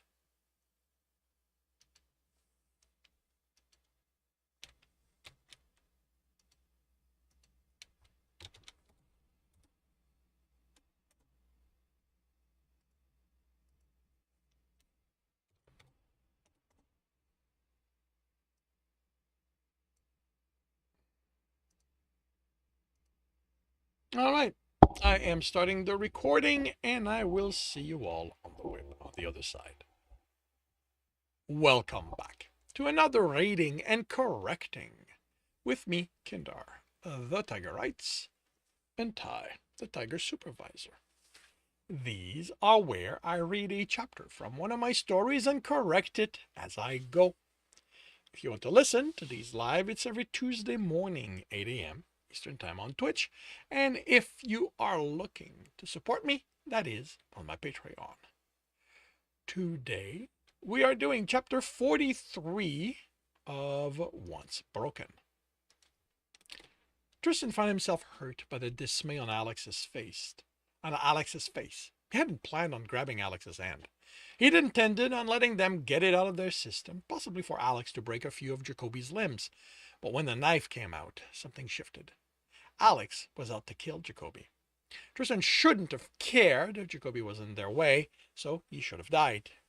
And yet... I'm sorry, Alex. I swear I didn't plan to do this, but no. Alex wrenched his arm out of Tristan's grip. He routed on Jacoby, knives high. Jacoby let out a curse, but Tristan stepped between them. He didn't reach for Alex, but he wouldn't let him kill this man. He's in your way, Alex seethed.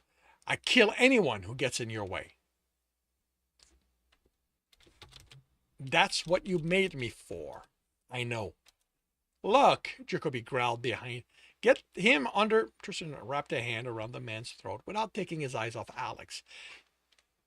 He squeezed until Jacoby stopped trying to talk, then loosened his grip enough for him to breathe. I'm sorry for what I did to you, Alex. Stop apologizing, Alex snapped. That's not you. Alex turned, took a step, turned back, ran a hand through his hair. Are you going to kill him? Tristan wanted to say yes, wanted to mean it. It would appease Alex. But he'd promised not to lie. It's more complicated than that. I can simplify it for you. His knuckles were white around the knife's handle. He wanted to reach for Alex, but after having to grip his wrist hard to keep him from killing Jacoby, he wondered how he would react to another touch. Please don't. I need to do this my way. Alex nodded, but Tristan worried it was a reflex, not understanding. He did his best to keep his voice from shaking. Will you be here when I return? The glare said Tristan had made a mistake. Constantly asking for confirmation Alex would stay was eroding his human's trust in him, and the fact that Tristan trusted him. Turning without getting the confirmation was difficult. He promised himself he'd do what he needed to make Alex want to stay, that he'd accept it if Alex decided to leave. But seeing the possibility they hear, he didn't know if he could do that, if he could go on without him. Alex didn't answer, and Jacoby was getting annoying and was trying to pull his fingers off his neck. The defender hadn't said this would work out, only that he had a chance at being happy, at living life. He had to trust Alex and hope. He'd never realized Jacoby hit his arm. Tristan turned and shook him. If the man didn't stop, Tristan might end up killing him. Going to the door was easier once he'd broken eye contact with Alex. He listened. No sound came beyond it. He could ask Alex to confirm, but he wasn't sure he'd be able to walk away if he looked at his human again. He opened it. Jacoby tried to speak, so Tristan tightened his grip. The lift opened as he was about to call it, and the surprised man looked at them. Tristan grabbed the man's head as he entered and slammed it against the wall multiple times until the skull flattened. He let the man and Jacoby go, setting a foot on the threshold to prevent the door from closing. The man dropped to the floor, dead. Jacoby took a step back, rubbing his throat and looking from the man to Tristan. What the fuck is going on, Tech? Tristan. What? My name is Tristan. Tristan was calmer than he expected about this, but then most of his attention was on his worry that Alex would leave. Tristan, Tech, what's the difference? Jacoby shrugged. What is going on? The difference is that Tech doesn't exist. Never has. Bullshit. I know you him. We're friends. You've lived with us for years. You're one of us. Tristan shook his head. He should have been proud of how completely he'd fooled Jacoby, but having to do this gave Alex time to change his mind. He couldn't afford to take his eyes off Jacoby, and even if he looked in the direction they came, he couldn't see the door there. The door from here. Alex could find a different lift. You don't know me, Jacoby. You never have. If you did, you wouldn't have been surprised when I killed that woman, when I killed him, indicated the dead man. I allowed you to get to know a mask, so you wouldn't question why I was in your little town. Jacoby sighed. Don't do this. You don't have to stay here. You don't have to do what Human tells you, what Alex tells you. Fine, you care about him. You love him. That doesn't make you his slave. Tristan stared, surprised, stealing his words from him. What makes you think I'm doing what he wants? How did you even reach that conclusion? He said you were going to stay near the town. He's got it in his head he's one of them or something. He'd rather live here than among civilized people. The idea of punching Jacoby hit him so hard he barely stopped himself. He could see Jacoby on the floor, hand on his crushed throat, trying to breathe. He had no trouble envisioning himself breaking each bone as often as he could. The pain of his claws piercing his palm forced him to take a mental step back. What had brought this on? Why was he angry? He went over the conversation, the emotion that spiked at the implication Somalians weren't civilized. Interesting. He'd never cared what people thought of them before. Explaining that civilization didn't need advanced tech to qualify was a waste of time. Jacoby was set in his ways, as were most humans. What you heard was the end of a conversation where Tristan agreed with my decision to stay. Jacoby threw his hand in the air. Why would you do that? You don't owe them anything. What the fuck did they do to you for you? Even if that wall had actually done anything, you fucking saved them a few times over. Tristan remained silent, watching him. Well, Jacoby asked. Well, what? Are you going to explain your decision? No. Jacoby opened his mouth. Tech would have answered you. He had to care what you thought because that's what someone who is part of a community does. I'm not part of your community. I don't care about your happiness or theirs, or theirs back on your planet. As far as what I should have done, I should have let Alex kill you. It would have been the easier thing to do, but you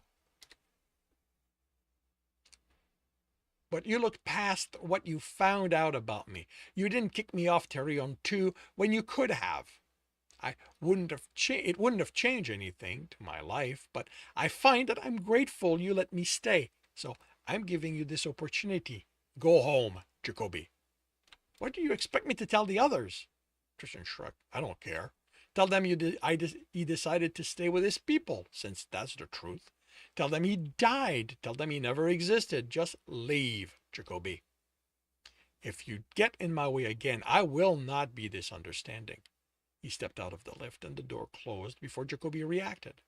He headed back to Alex, stopping before that door, looking at the controls showing it was unlocked. What would he do if Alex wasn't there? Would he track this human down? They belonged together, so he would ensure that happened. No, Alex wasn't a quarry. If he wasn't there, if Tristan went after him, it would be to ask forgiveness, explain.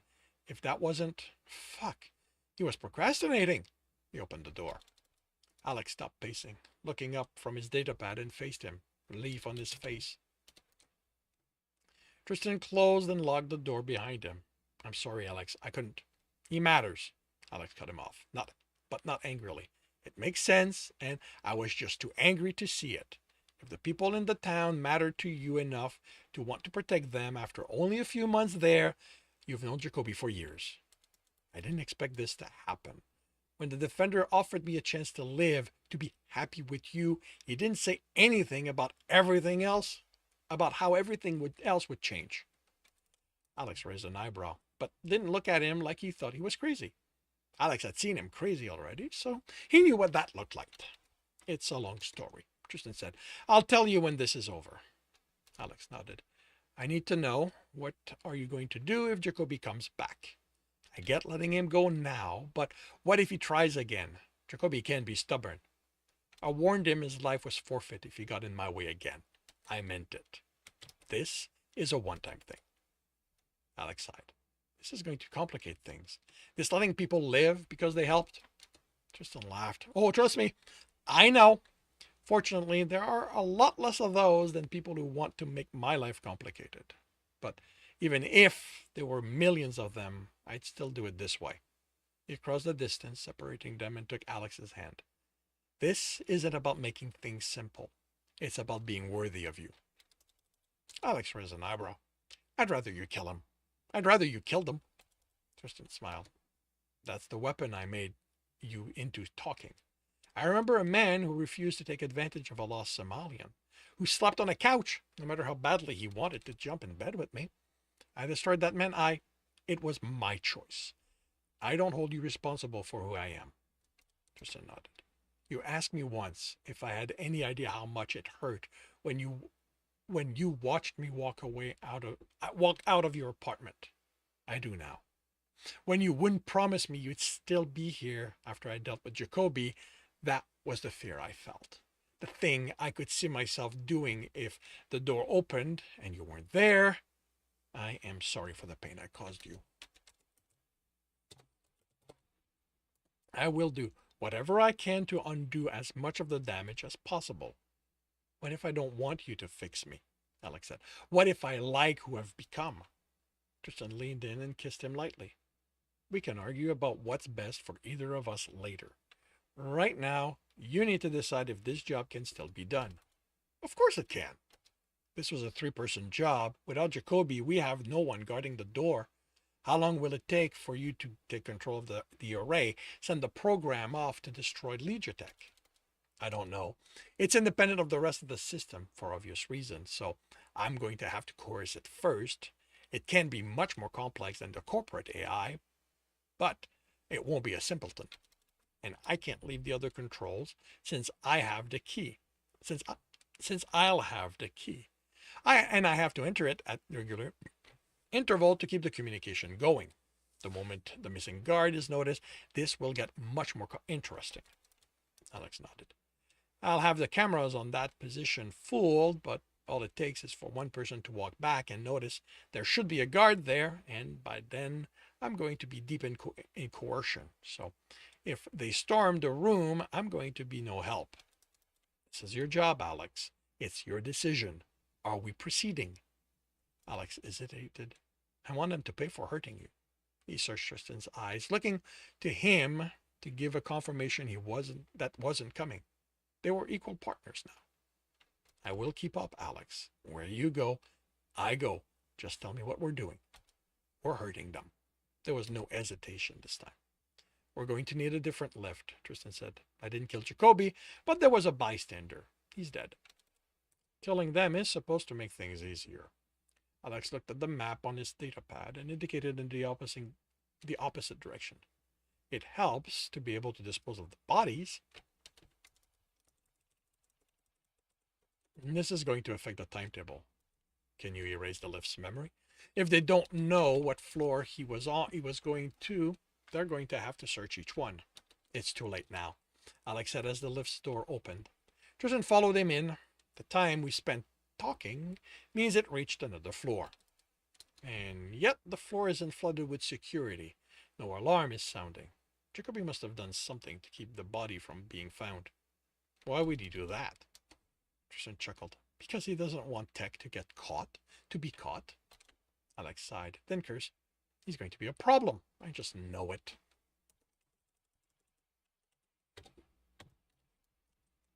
Tristan looked at Alex's datapad. The feed showed a hall filled with people. That's our floor, isn't it? Alex nodded. Does your predictive program show you when there's going to be a gap big enough for us to exploit? Not anytime soon.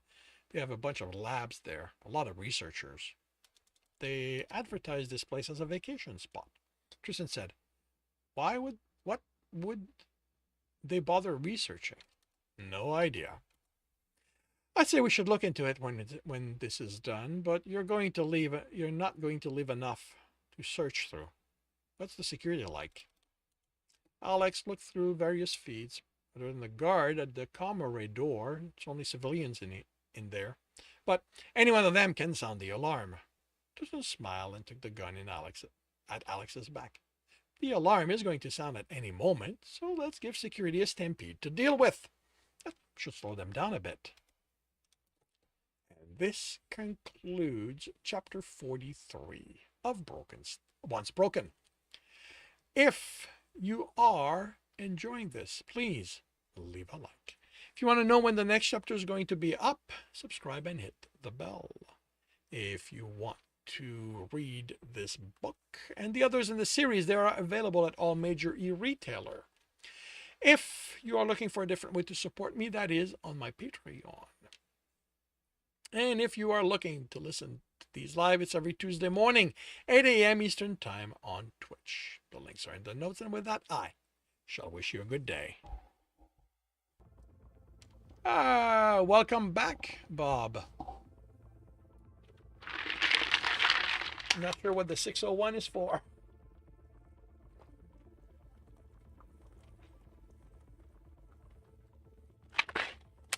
Or if it's supposed to be on a different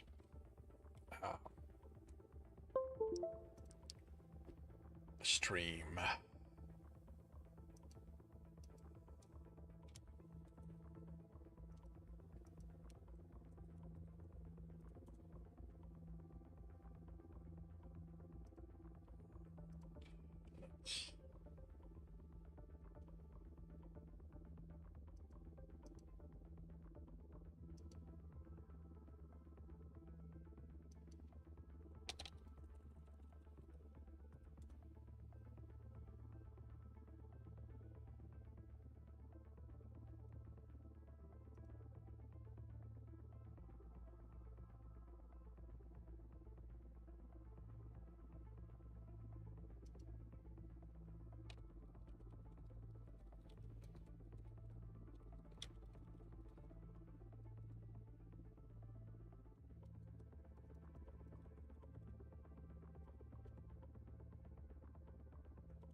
I think I'm gonna run this battle a little early, try to inch myself back on schedule.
Battle station, everyone.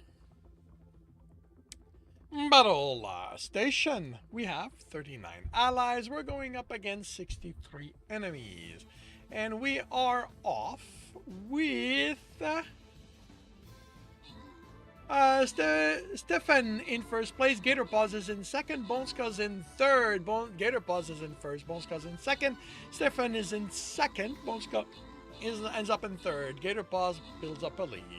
Stefan is in second. Boneskull is in third. Wow, who do we have running the hands over there? Silver. Okay. Gator Paws maintains the first. Stefan is in second. Boneskull is in third. Silver, the Diamond Witch, is now in third place. And with that, we are done. Gator Paws is in first place. 12 kill, 3 assist. Stefan Tio is in second place. 4 kill, 8 assist. And Silver, the Diamond Witch, is in third with 9 kills. We've got a bit of gold. Do we have a Dr. Derp? Do we have an Unatikun? How about a Bluer Shui? There's Bluer. Always willing to take gold. We have a tank. We have a flag bearers. We have no one claiming those at this time. So Morphix has been tanked. And I'm Mr. Fluffy to you. Waves the flag. And we move on to a hard battle on the way to the token chest.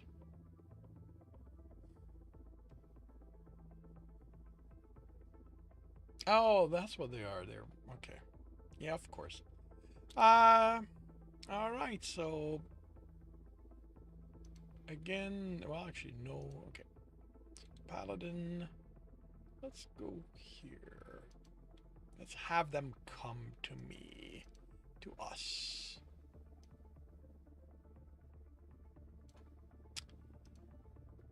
Let's clear the quest.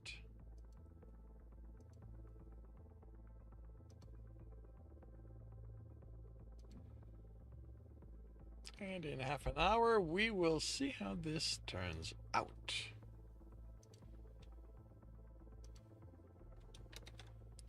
Okay, this is gonna be short. How long is the next one? Okay, I might actually do both.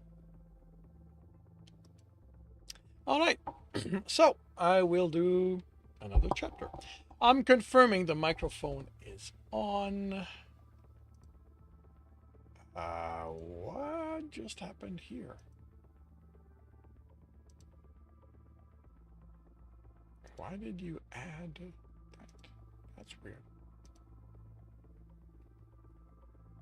Alright, I am confirming the microphone is on, turning off desktop audio. I'm confirming I'm on the right screen. I have the correct image up. I'm starting the recording and I'll see you on the other side. Welcome back to another Reading and Correcting with me, Kindar, the Tiger Writes, and Ty, the Tiger Supervisor. These are where I read a chapter from one of my stories and correct it as I go. If you want to listen to these live, it's every Tuesday morning, 8 a.m. Eastern Time on Twitch, and if you are looking to support me, that is on my Patreon. Today we are doing chapter 44 of Once Broken. The doors open and Alex followed Tristan out. Where to? Issamalian asked, firing through the crowd. 3 left, then 2 rights. 4th door on the right. Alex raised his voice to speak over the screaming researchers. I wish you'd grab Jacoby's gun. I'm not wasting the few knives I have on these people. I wish I thought to bring explosives. Blowing up the lifts would buy us time. Tristan shifted to a run. They made the 5th turn when the alarm sounded. Clock's now officially ticking. Alex said, the corridor empty of people. I've released programs to confuse the provenance It's going to buy us a few minutes, but not much longer than that. A flash of light in his direction, and then the guard was peppered with shots. Alex used the authorization card to open the door and handed it to Tristan before heading for the array's terminal. I'm in position, Tristan called, Alex typed, looking through the code. Shouldn't take me that too long. He found his entry point, talked to me. It obliged, which didn't mean it cooperated. Alex, how much longer? Tristan asked, sounding like he was far away. Alex pulled his attention out of the coercion, but continued typing. They loaded this thing up with a lot more antibodies than I expected. It's going to be a bit longer. The system laughed at him. Oh, you just wait. We'll see who's laughing in a few minutes. I don't know that you have that kind of time, Alex. Tristan sounded far again, now that all Alex focused on the system, but calm, which was normal. But the warning meant he needed to hurry. He dove into the coercion, and everything else fell away. He set on hijacking the immune system. Co-opting that would speed things up afterward. Fortunately, he wasn't the first person to think of this method. He had been in school when he'd first tried it, so there were a lot of measures he had to fight through to make it happen. The floor trembled, as did the terminal. An explosion in the distance, he realized, and immediately chased the concern away. He couldn't afford the distraction. And that concludes this very short chapter 44 of Once Broken. If you are enjoying this, please leave a like. If you want to know when the next chapter is going to be up, subscribe and hit the bell. If you want to read this book as well as the others in the series, they are available at all major e-retailer. If you want to support me, a different way to support me, that is on my Patreon. And if you are looking to listen to these live, it's every Tuesday morning, 8 a.m. Eastern Time on Twitch. The links are in the notes. And with that, I shall wish you a good day.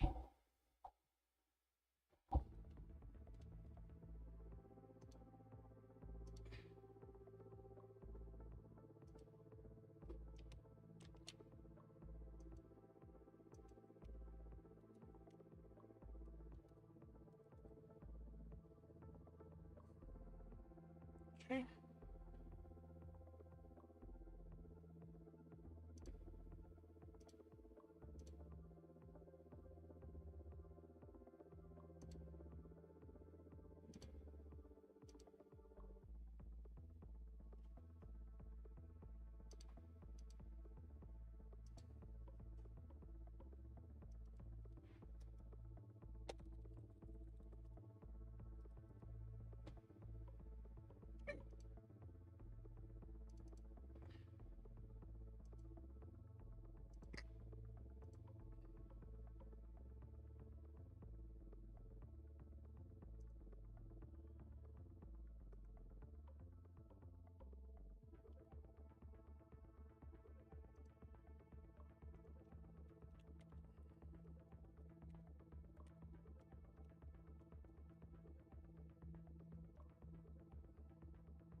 All right, so let's do the other chapter since it's also on the shorter side.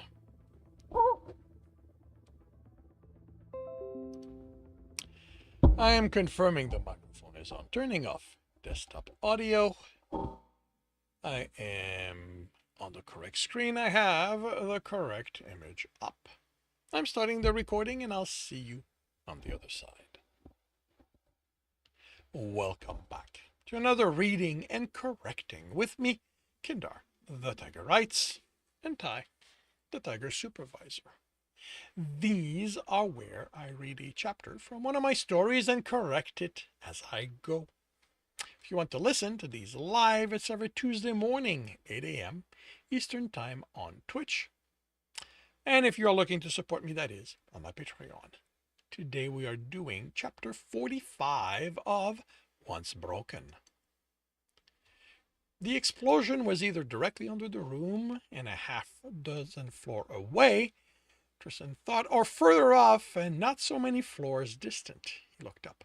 The roof was right above them, the stairwell on the opposite side. Security had no reason to blow that up. They were at codes, unless... He typed away, keeping an eye out on the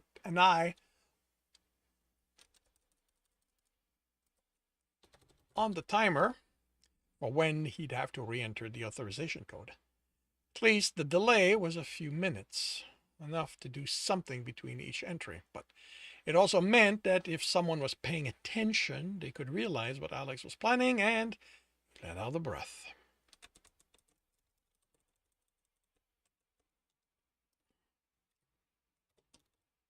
Go back here. He let out a breath. He let the breath out. The antenna was still functional.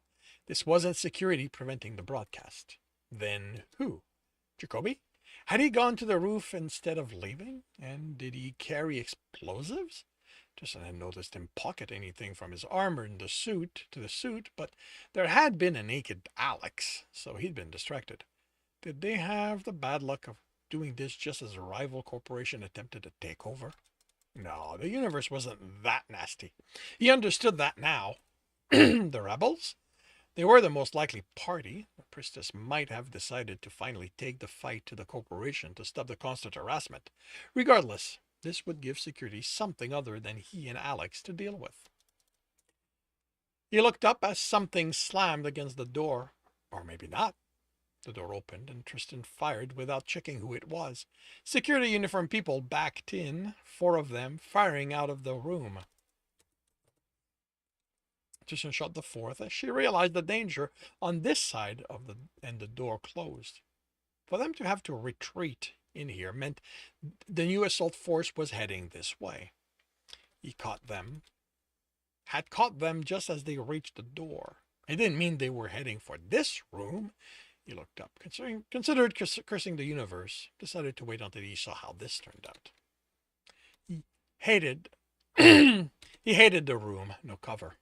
All the systems were against the wall. What they needed to do was leave, but Alex wasn't done. He could physically pull his human away from the terminal, force him to become aware of what was happening, and order him to drop all this. Alex would do it. He would obey, but this soon in their new dynamic, and without having the time to explain his reasoning, all it would do was reinforce that Tristan hadn't changed. There would come a day when Tristan could give an order and explain it after they'd reached safety.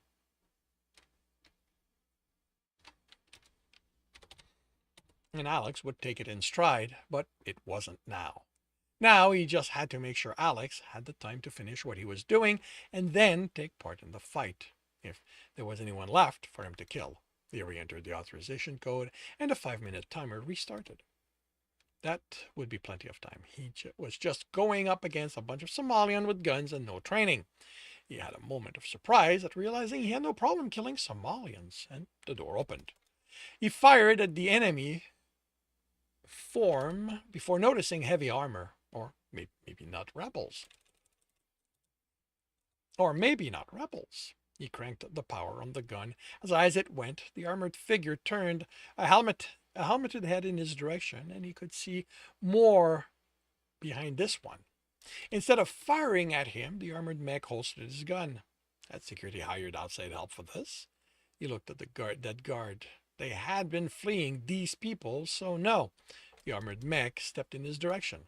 Tristan couldn't shoot him. This was an Empyrean armor. Even the joints had a coating that made just about any gun useless against it. Time to switch tactic. Tristan raised his hand, flipping the gun so he was holding it by the barrel. A bludgeon against an unarmored opponent, just a sign of a surrender in this situation. Feel free to take what you want. Should be clear. Should be clear. I'm not security. Me and my partner are just here doing a job. Alex hadn't reacted to any of this, too deep in his coercion. They had turned in Alex's direction, then back to Tristan. This was not a good sign. He couldn't see the face, read the thought process, but there had been nowhere near enough time in that glance to evaluate the kind of threat Alex posed. Two more armored merc entered the room, followed by half a dozen other mercs in mismatched light and medium armor. Well, that answered that. Alex wouldn't be a threat. As the merc faced Tristan again, light glinted on the smooth surface of the visor. No, not smooth. There was a crack in the bottom left corner. Tristan smiled. Someone had been careless when buying this armor, or during a previous fight, or didn't realize how much of a flaw that small crack was. Of course, who would know that the polymer used to make the visor lost almost all integrity at the location where even the tiniest flaw occurred? The shot had to be perfect. The rest of the visor could take as much damage as the armor, but that one spot. But that one spot? Well, it wasn't like anyone would know that. Tristan's smile broadened. The merc took a step toward Tristan, who took a step back. Look, I told you, we won't get in your way. Just let my partner keep working. You take what you want, and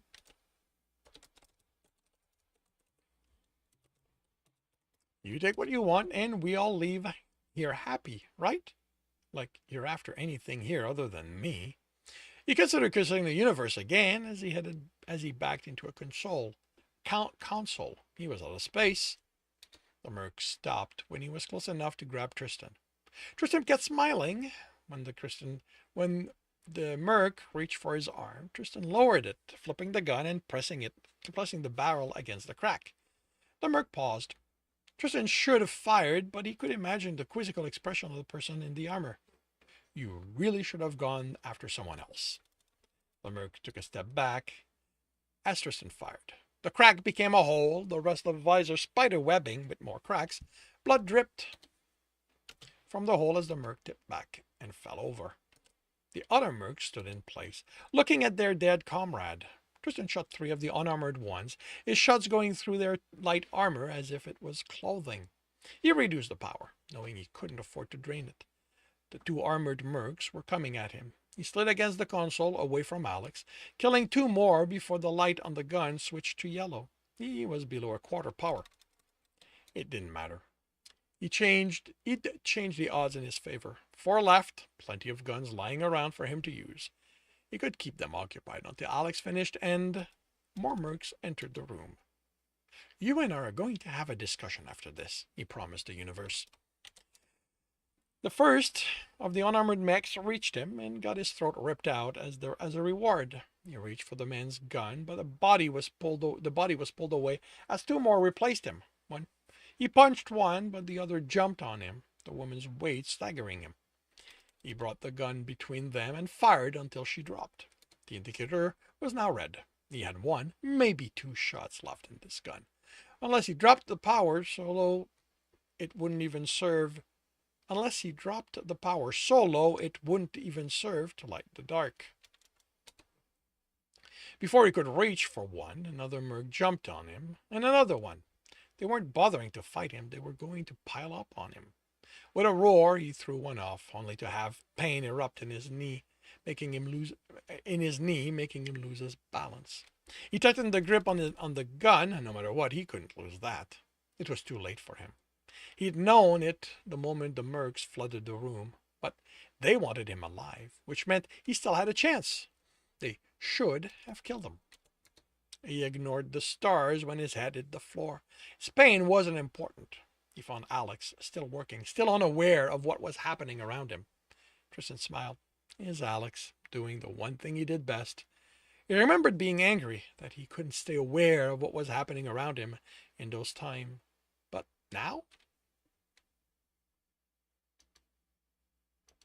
now? Tristan just admired him. and took solace in the carnage his human would unleash when he was made aware what was going on.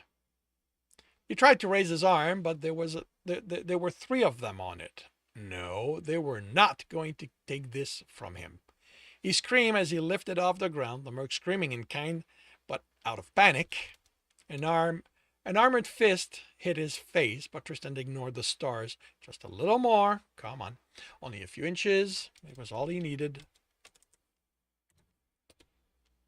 He was hit again, and his arm dropped. No! He pushed back the gray, trying to cloud his sight and focused on his arm. His aim. Only a little more. He saw the fist coming and had no more choice. He fired. He didn't even feel the impact as everything went black. And this concludes Chapter 45 of Once Broken. If you are enjoying this, please leave a like. If you want to know when the next chapter is going to be up, subscribe, hit the bell. If you want to read this book as well as the others in the series, they are available at all major e-retailer. If you are looking for a different way to support me, that is on my Patreon. And if you're looking to listen to these live, it's every Tuesday morning, 8 a.m. Eastern Time on Twitch. The links are in the notes, and with that, I shall wish you a good day.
Did the font change?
Battle station, everyone. Battle station. We have 34 allies. We're going up against 64 enemies. And Sigma takes the lead. Bonska's in second. Onati-kun is there in third place.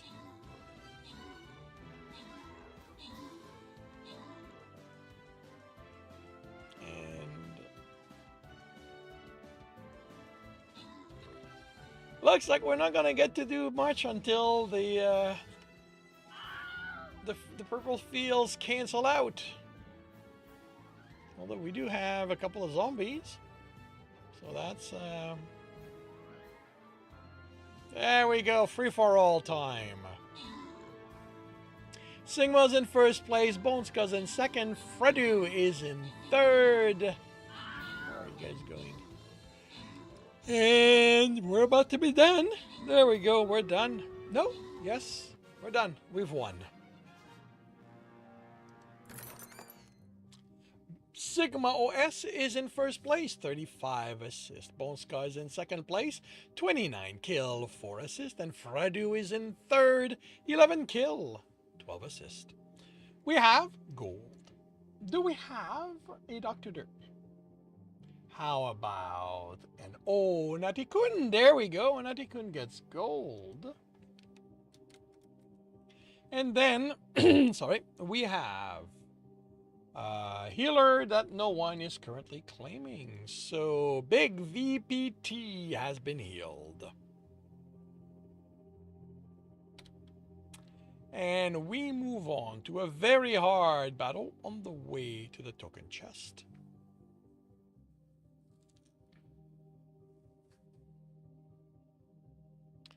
And I'm looking for epic kills, and of course, the game does not give me any. So, we will then go to my Lancers.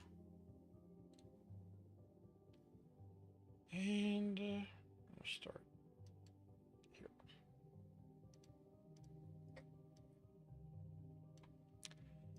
Alrighty, have half an hour to see how this turns out. And I'm going to do, actually, how many do I have right now? One.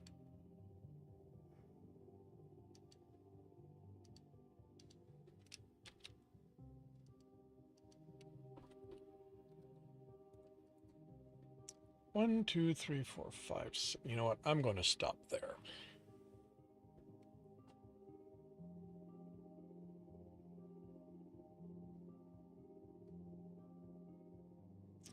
That's 6th chapter. That's what I usually do. So, and it's not like I'm really gaining anything.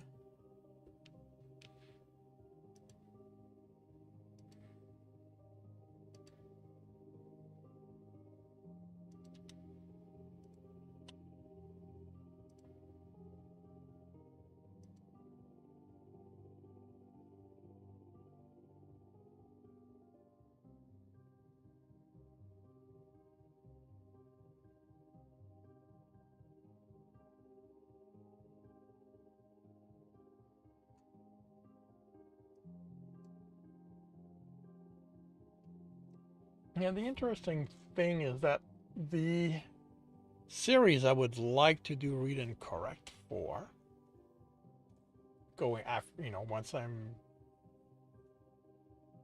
done with this, is Monster and Badman, but because it is adult, I don't know how to deal with it. I don't know.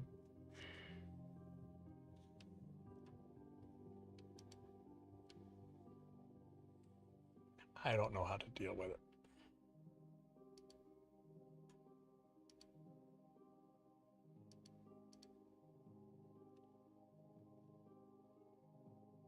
It amuses me that I set everything up to update Broken Step this morning.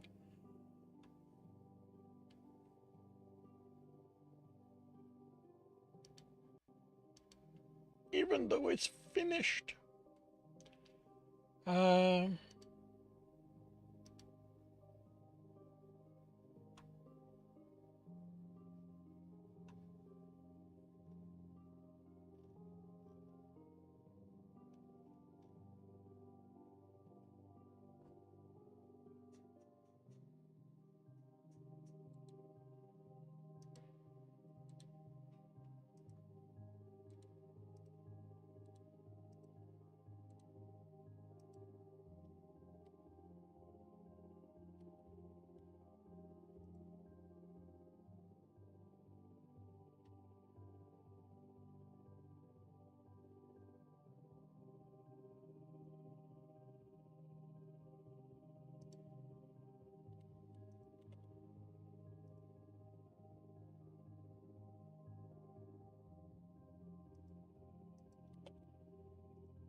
Battle Station. Everyone. Battle Station. We have 34 allies. We're going up against 73 enemies. Silver takes the lead. Gerald is in second. Matt takes over second. Bonska's in second. Gerald's back there. Bonska's in third. Gerald is in first. Ivy is in second. No, in first. Back in second. Gerald is in first again. Ivy's in second. Silver is in third. Ivy takes over first. Gerald takes over first again. And we can't seem to decide where we want to go.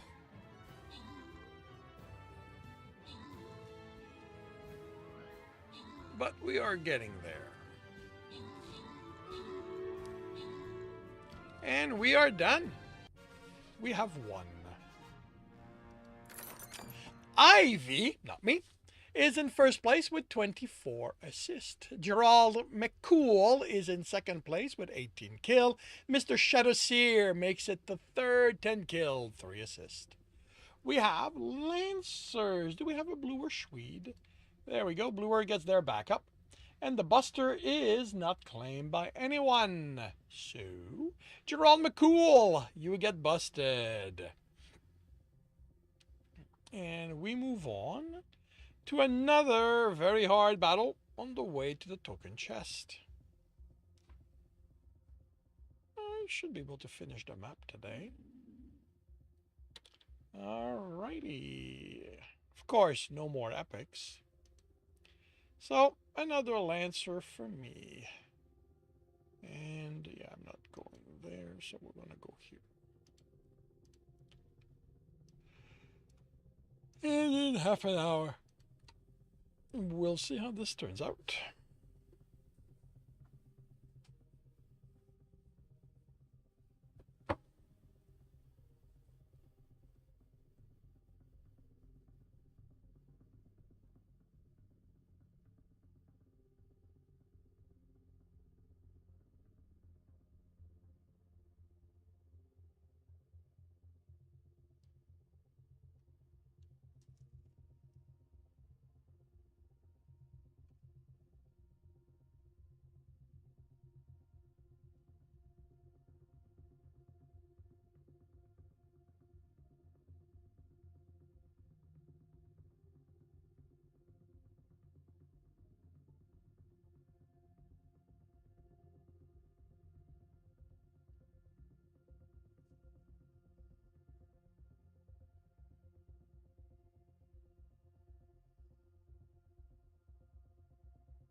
Oh, that's interesting. Why?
Oh, I see. That's how.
Alrighty, lunchtime for me.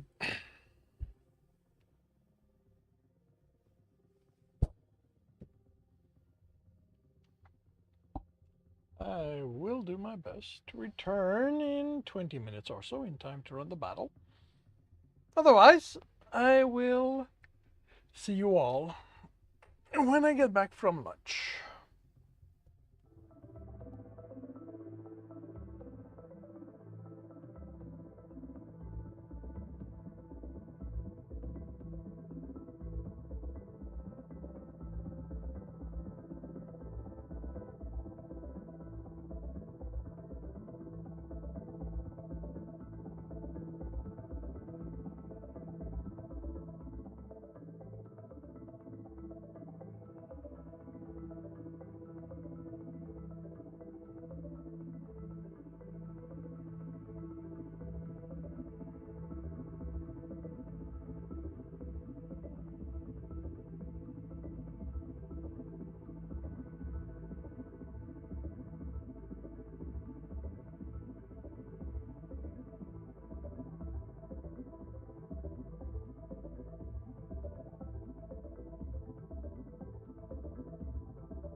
Battle station, everyone.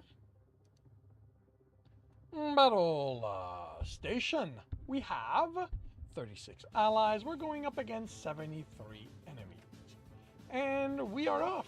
Sigma's in first place. No Tank Soul. No Spybot. Okay. Is in second place. Mr. Shadowseer is in third. Alexi takes over third.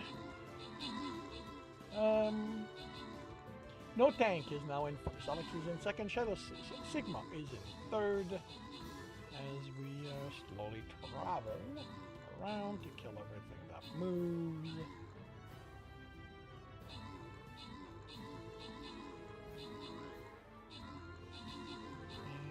And looks like this is going to be over fairly quickly. Yep, we're done. We've won. No Tank Soul, no Spybot is in first place. 12 kill, 19 assist. Alexi is in second place, 10 kills, 17 assist. And Sigma OS is in third, 17 assist. We've got Lego heads, we have barbarians, we have centurions. We have no one claiming any of those. So Sergeant Kate Dog is getting a centurion, Quinn a barbarian, Silver the Diamond Witch, Lego heads. And we move on to a very hard battle on the way to the token chest.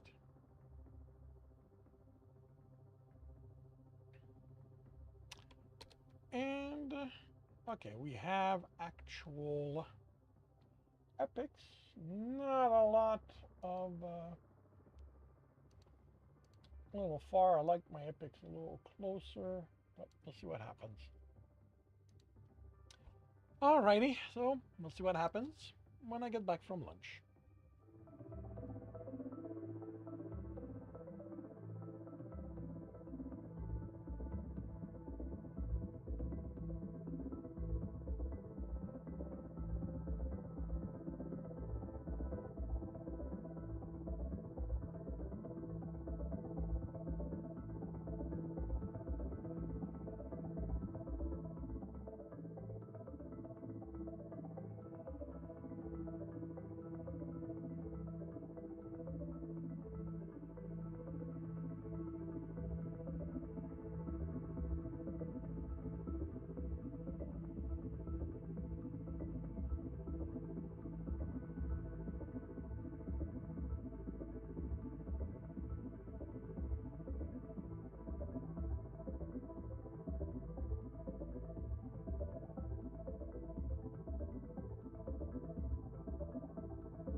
Atoll Station.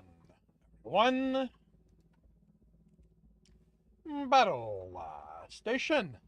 We have 29 allies. We're going up against 89 enemies. And we are off with me not killing an epic. Sigma's in first place, Boneska's in second, Quinn is in third. Oh, I got one. How many do I need? Another one after this. Alright, cool. Alrighty, so now we're walking. And we're walking. And we're walking some more. Sigma's still in first, Boneska's in second, Quinn is in third.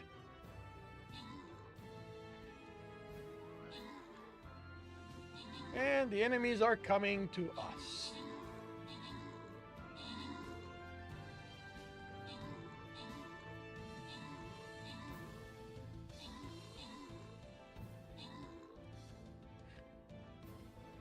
Or not.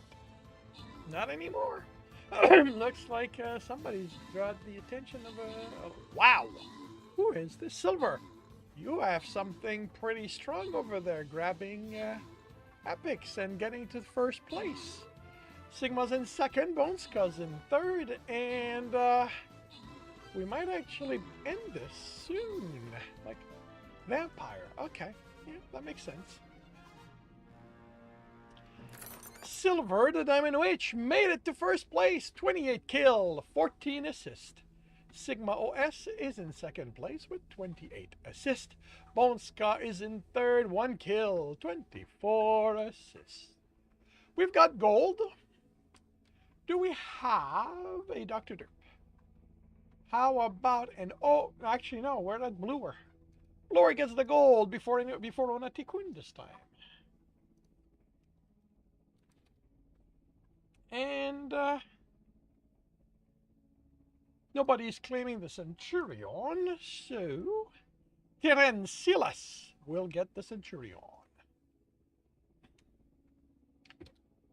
And we move on to an insane battle before on the way to the token chest.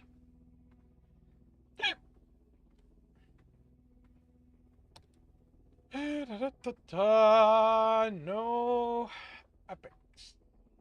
Alright, well, that's okay.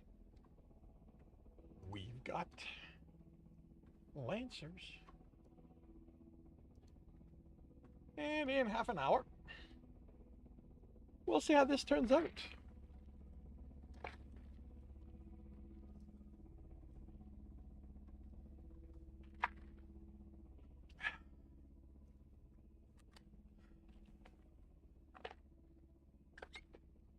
And this afternoon, it is chapter 11 of Pit Stop.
Alrighty, this is an Alex chapter.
Really? Again? Didn't I fix this already? Guess not.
They're not going to give speed, aren't they?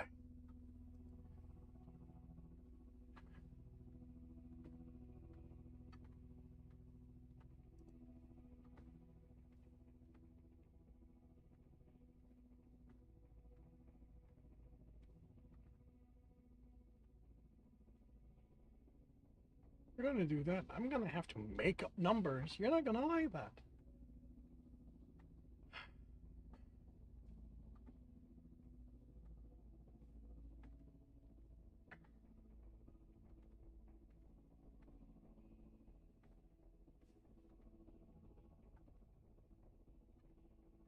Yeah. What is high speed?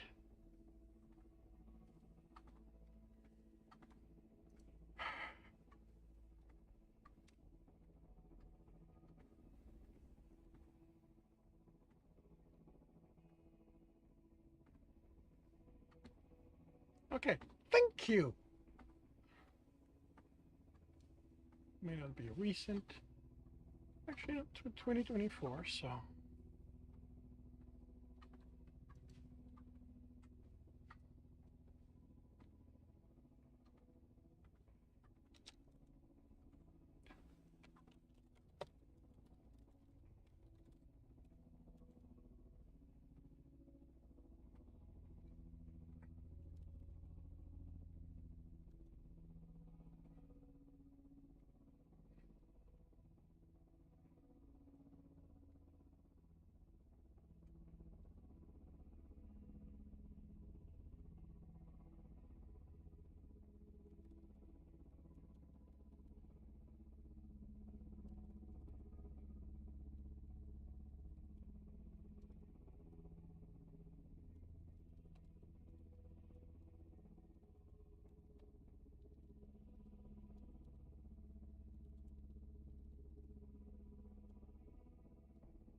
Battle station.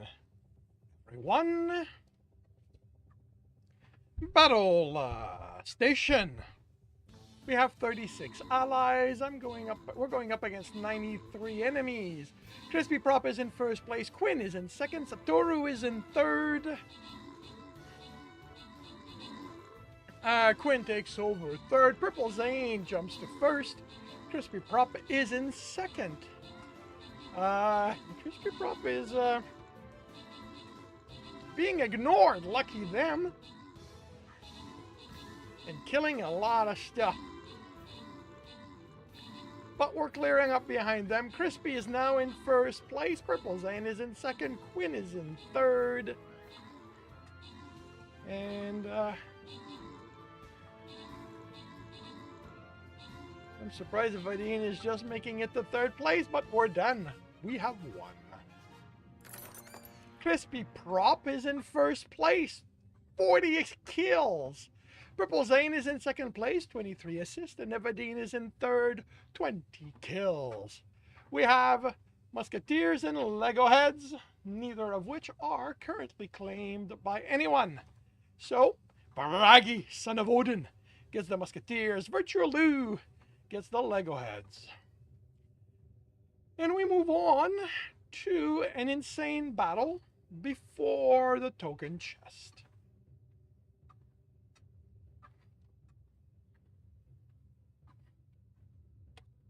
Alrighty.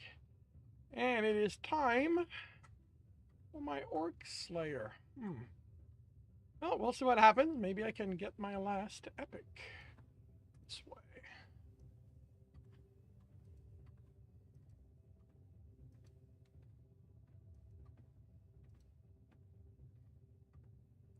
But, regardless, we will see how this turns out in half an hour.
Oh, no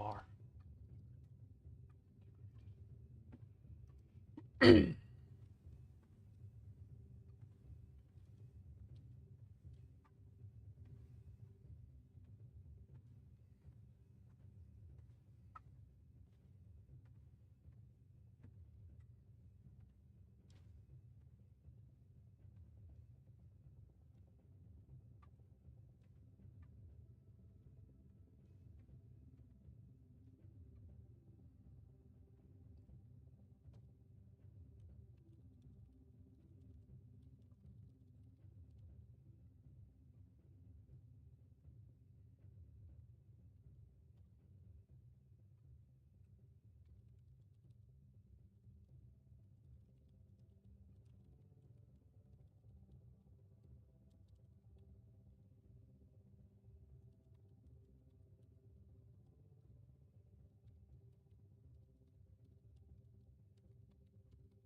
Hey, Bluer. Thank you very much for the wishes. Your clock has been reset. How are you doing today?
Hello, James. Welcome to the stream. Consider yourself hugged back.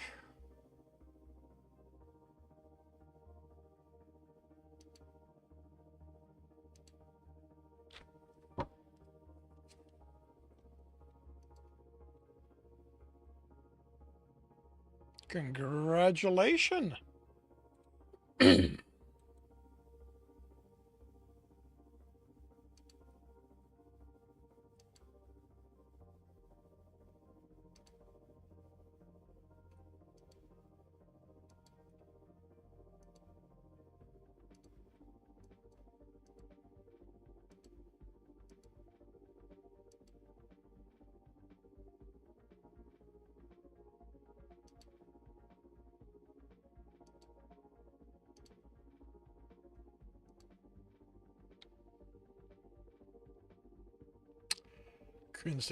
Consider yourself hugged back again.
Oh, great.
New bug is, yeah.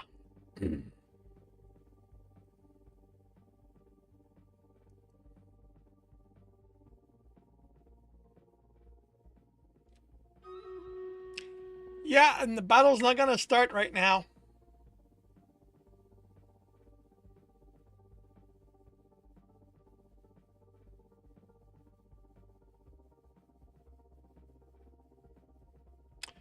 Back with evening meal. I hope it is good.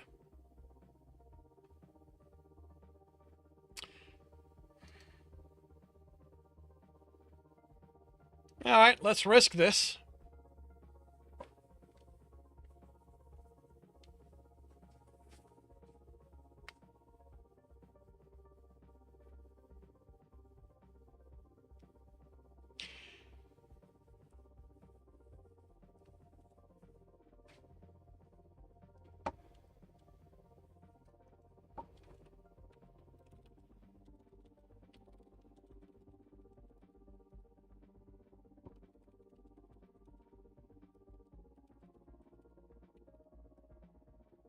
Battle station, everyone. Battle station. We have 36 allies. We're going up against 65 enemies. And wait, did I put the wrong thing there?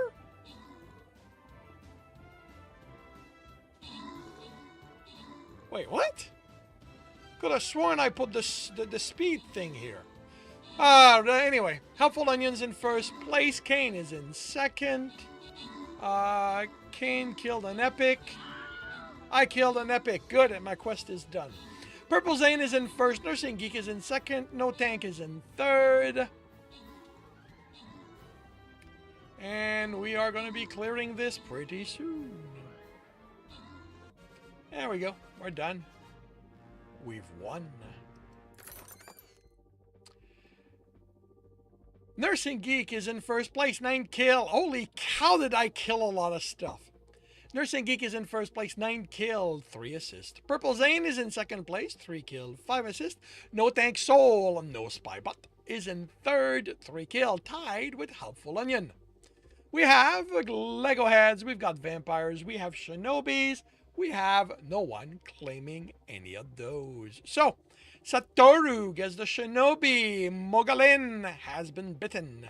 Nursing Geek gets the Lego Head. And we move on to the token chest. Hey.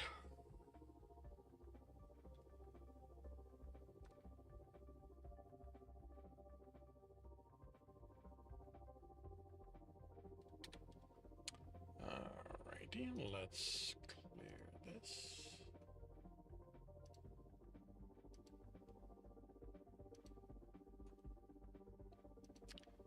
And it is time for more Lancers. I don't need to kill anything specific anymore, so here we go.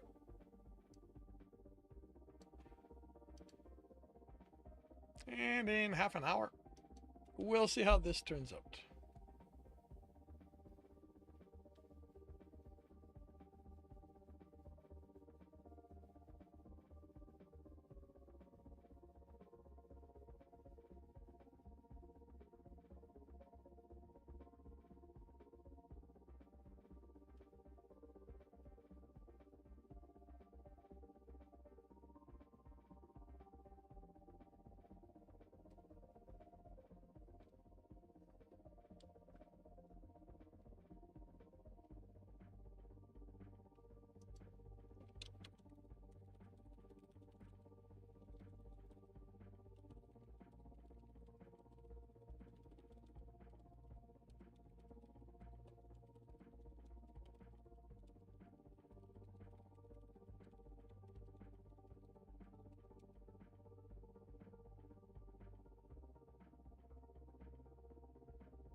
Evening meal was good. Cool. I am glad.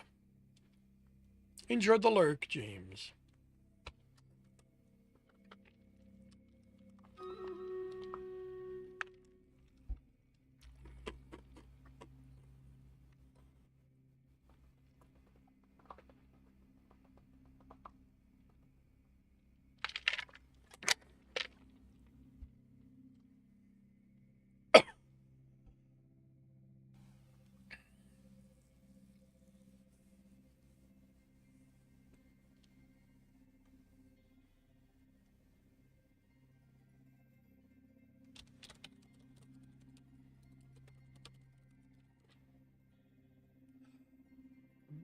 Battle station, everyone. Battle station. We have 30 allies. We're going up against 77 enemies. Bonska makes it to first place. Pulp is in second. Sigma is in third. Hey, let's see. Bonska, Pulp, Sigma. Pulp takes over first. Bonska's in second. Sigma maintains the third. Pulp has killed one of the epics.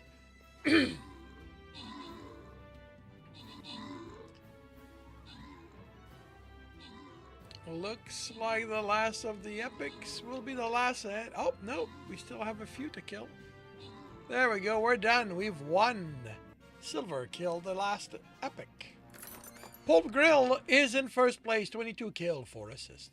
Bonska is in second place, 5 kill, 18 assists. And Sigma is in third with 13 assists. We have healers, we have musketeers. We have no one claiming them. So Spider gets the musketeer, Big VPT gets the healers. And we move on to the boss.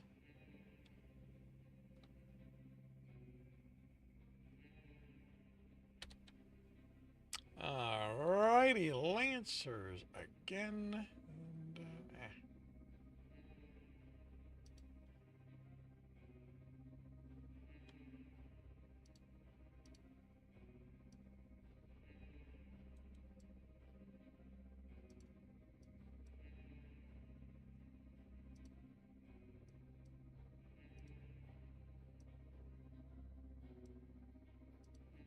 It is past 2, so time to visit the shop, where anything not level 30, wow, that's a lot, is getting purchased. I am above 20k, I get a refresh. I'm above 25, I get another refresh. Welcome back, James. Something went up, so we're going to do that and go figure out what it is.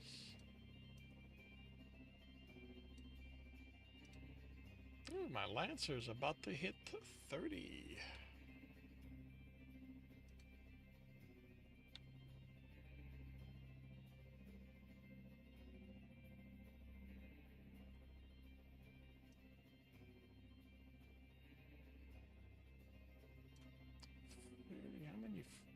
Fairy, I only have one. Lego heads, I only have one. Okay.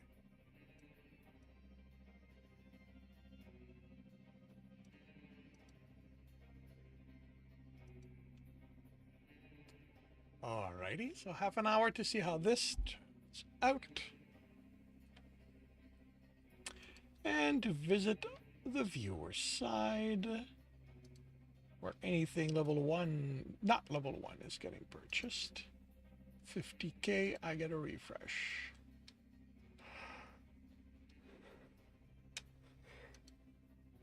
$55, I get another refresh. And 60 gives me a third refresh.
Hello, Angela from YouTube. Welcome to the stream. Tell you what this is about. Well, this is Pit Stop, book 7 in the Monster and Badman series, which is an action romance series focusing on Alex and Tristan, two broken men, two yeah, one's a monster, the other is a bad man, by their own description, who meet by accident, and things go explosive from there. By the time of this book, they are on the run after killing the head of a trafficking ring in the middle of a police station.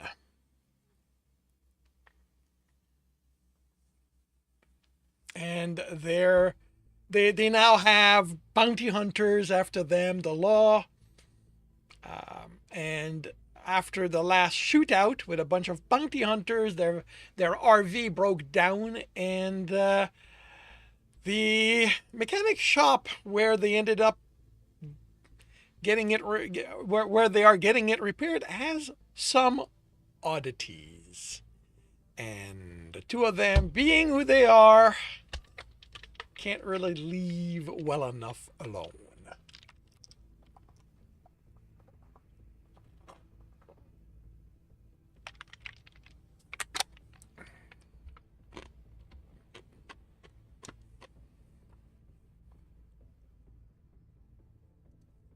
And in this specific chapter, Alex has just found out that their mechanic has more to him than meet the eyes. Lots more.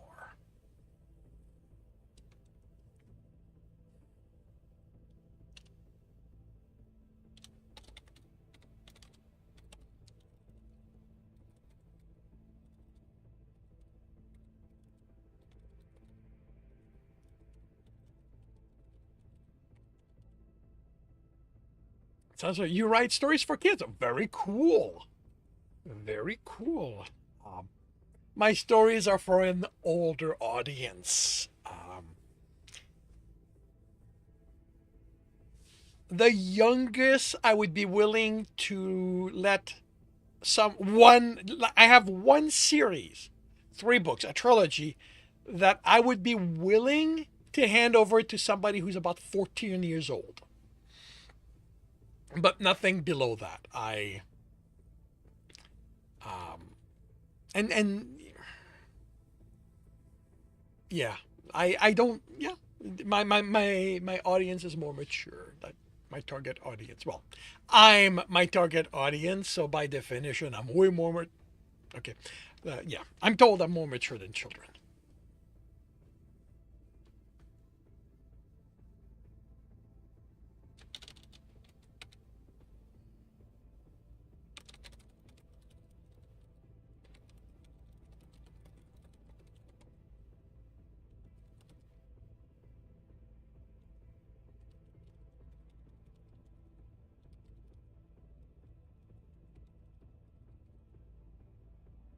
Hello, Richard. Oh, wait, that's James. Yes, I saw it, James. Congratulations.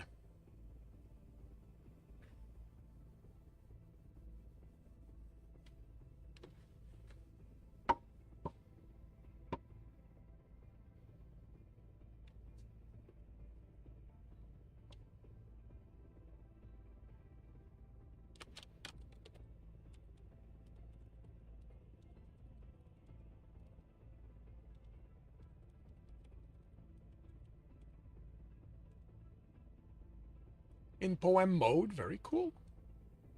They're funny, and I have quite a few and wanted to get them published. Very nice.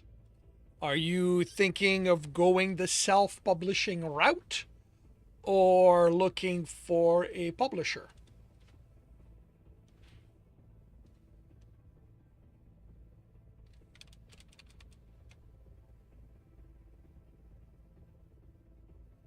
I worked that out, James. I worked it out. Um, it took me a while to reach the Woodwright part of James Richard Anthony and Woodwright. So that as soon as I saw a new name, I started greeting a brand new person. Then I saw Woodwright and went, oh, okay.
Um,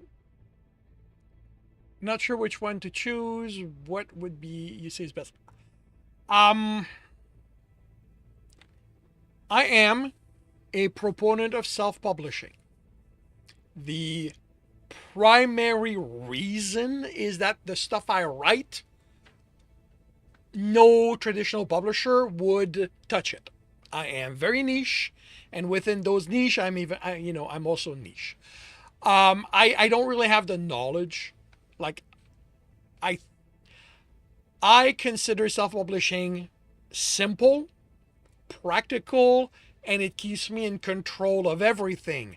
But those are three things that can also be somebody's negative. Being in charge of everything means I have to do all the work. I have to look for an editor. I have to look for a cover artist. I have to do the marketing, which I suck and despise. So yeah, the least amount of work you are willing to put in actively putting your book out there, the more you want to lean towards a traditional publisher. Um, it is not really a question of which one is best. It's a question of which one you think is better for you. Um, because there, it's about the amount of work you're willing to put into it. Because self-publishing means, you know, we have to do all the work, not just some of it. And not everybody is okay with that. I am huggable as a tiger. Well, you too are huggable, James. In fact, consider yourself hugged.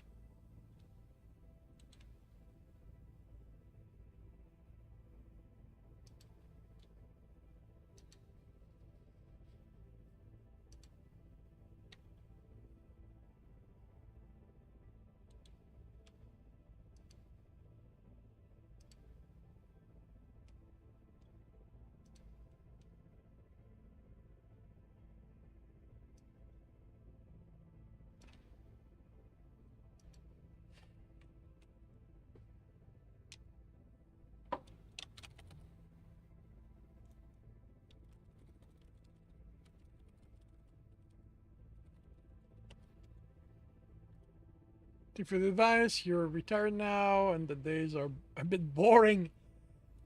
I I can understand. Cool. And like I would say, like if you like writing, do it for the love of it. Do and the rest becomes, uh, a side effect. Like I do not write to publish. I publish because I have written. I write for the enjoyment of it. I write because the true bottom line is I write because no one writes the books I want to read. So I write the books I want to read. And once I've written them, might as well share them with the world. And if I'm lucky, I can make a bit of money at it.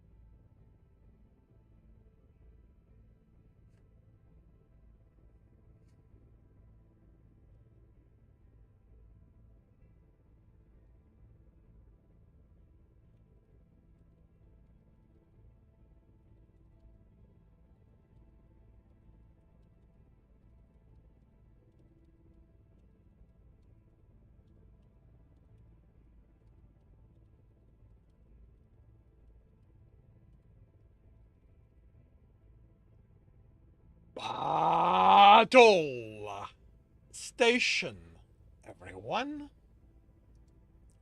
Battle station. We have 42 allies. We're going up against 83 enemies. Sigma starts us in the lead. Braggy's in second. Bonska is in third. Bonska takes over second. Takes over third. Sigma takes it back. Bonska is in second. Mogalin takes over second place. Bonska's now in third. Purple Prop was in third. Is back in. Sorry, Purple Zane is back in third. Is now. Whoops. Crispy Prop takes over second place. Purple Zane jumps into first. Crispy Prop is in second. Is in third. Mogalin is in third. Crispy Prop is on first. Purple Zane is back in first place. Crispy is in second. Mogalin is in third, and we're about to be done, I believe. Yep. There we go. We're done. We've won.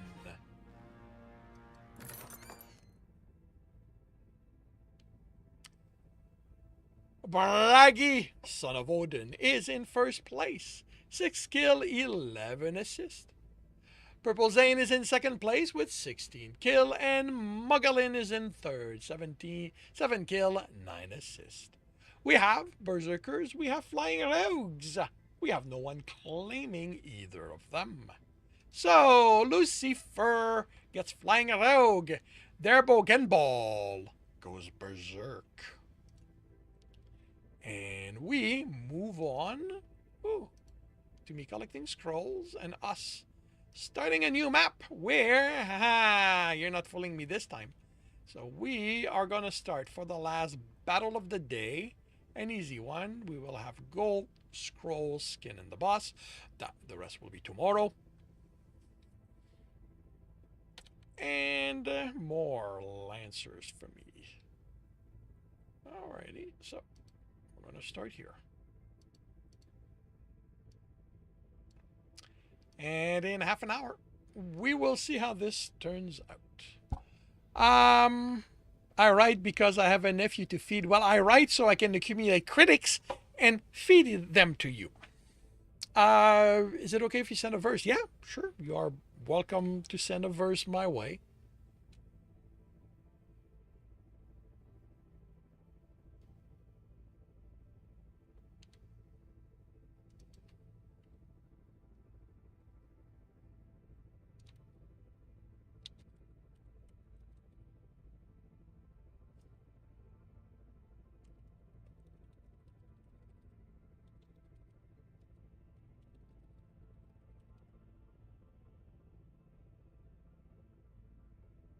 Going back to the lobby. All right, cool.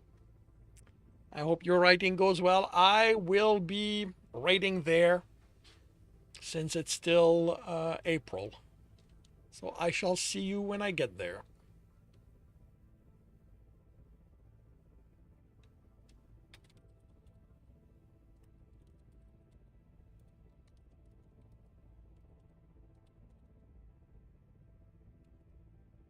Consider yourself hugged back, James.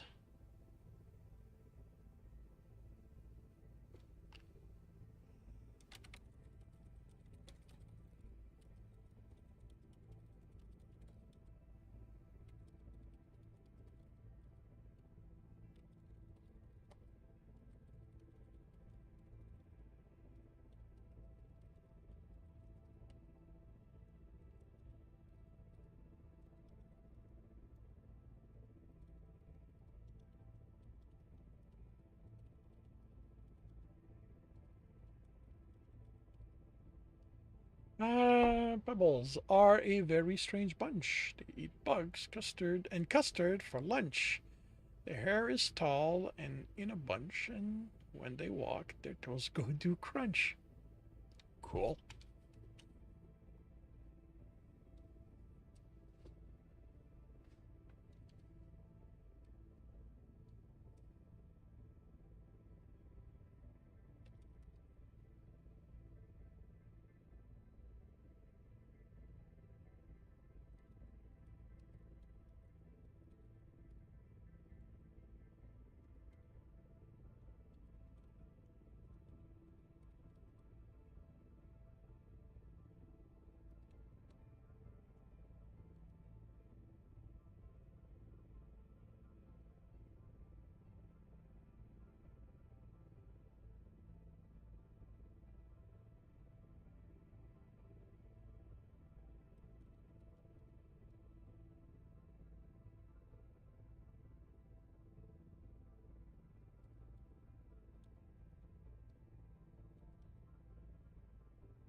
49 section. Well, I've tried to draw what they read, come up with different thing. Well, that is the thing with the written word. That is part of its power, is that it lets people see different things. I actually use that in my writing. Like, I very rarely give precise description of the people in my stories.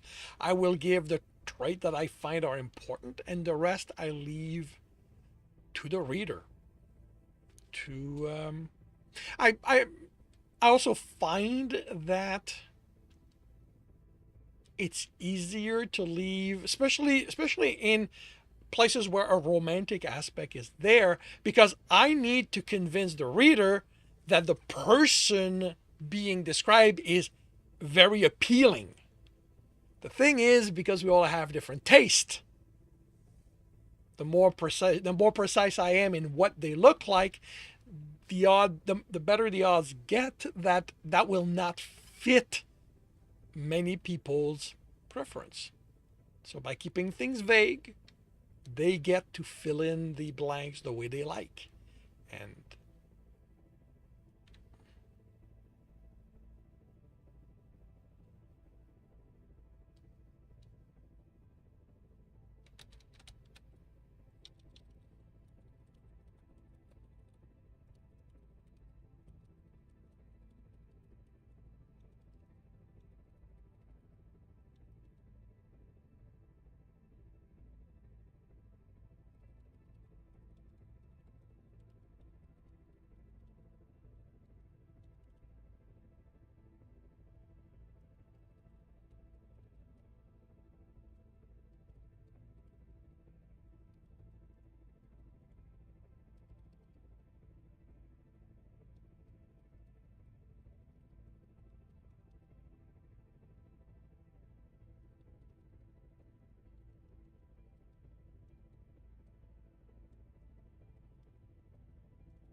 You are Brit. You live in America for 2 years. So aboard you started writing. Well, I am glad that you found it as a way of alleviate boredom.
Okay with that.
we still have been.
Right, I wanted to check that.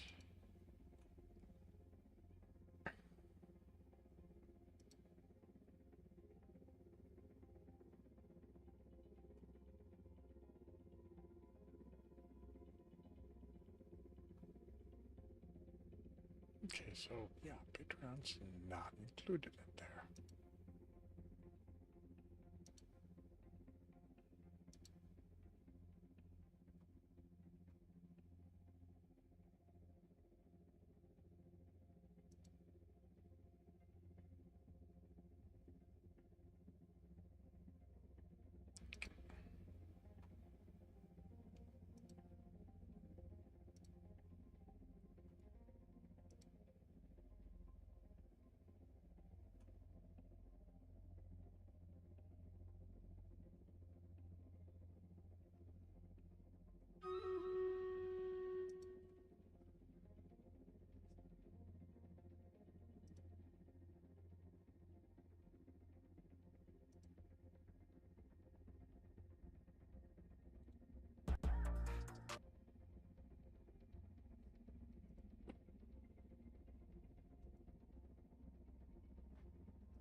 Battle station, everyone.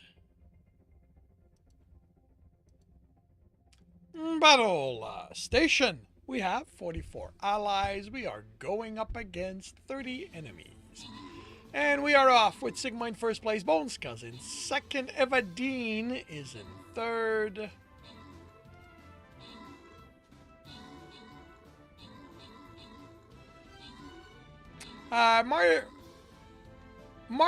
Marthroy is now in third place, is second place. Spider is in third. Sigma maintains the first.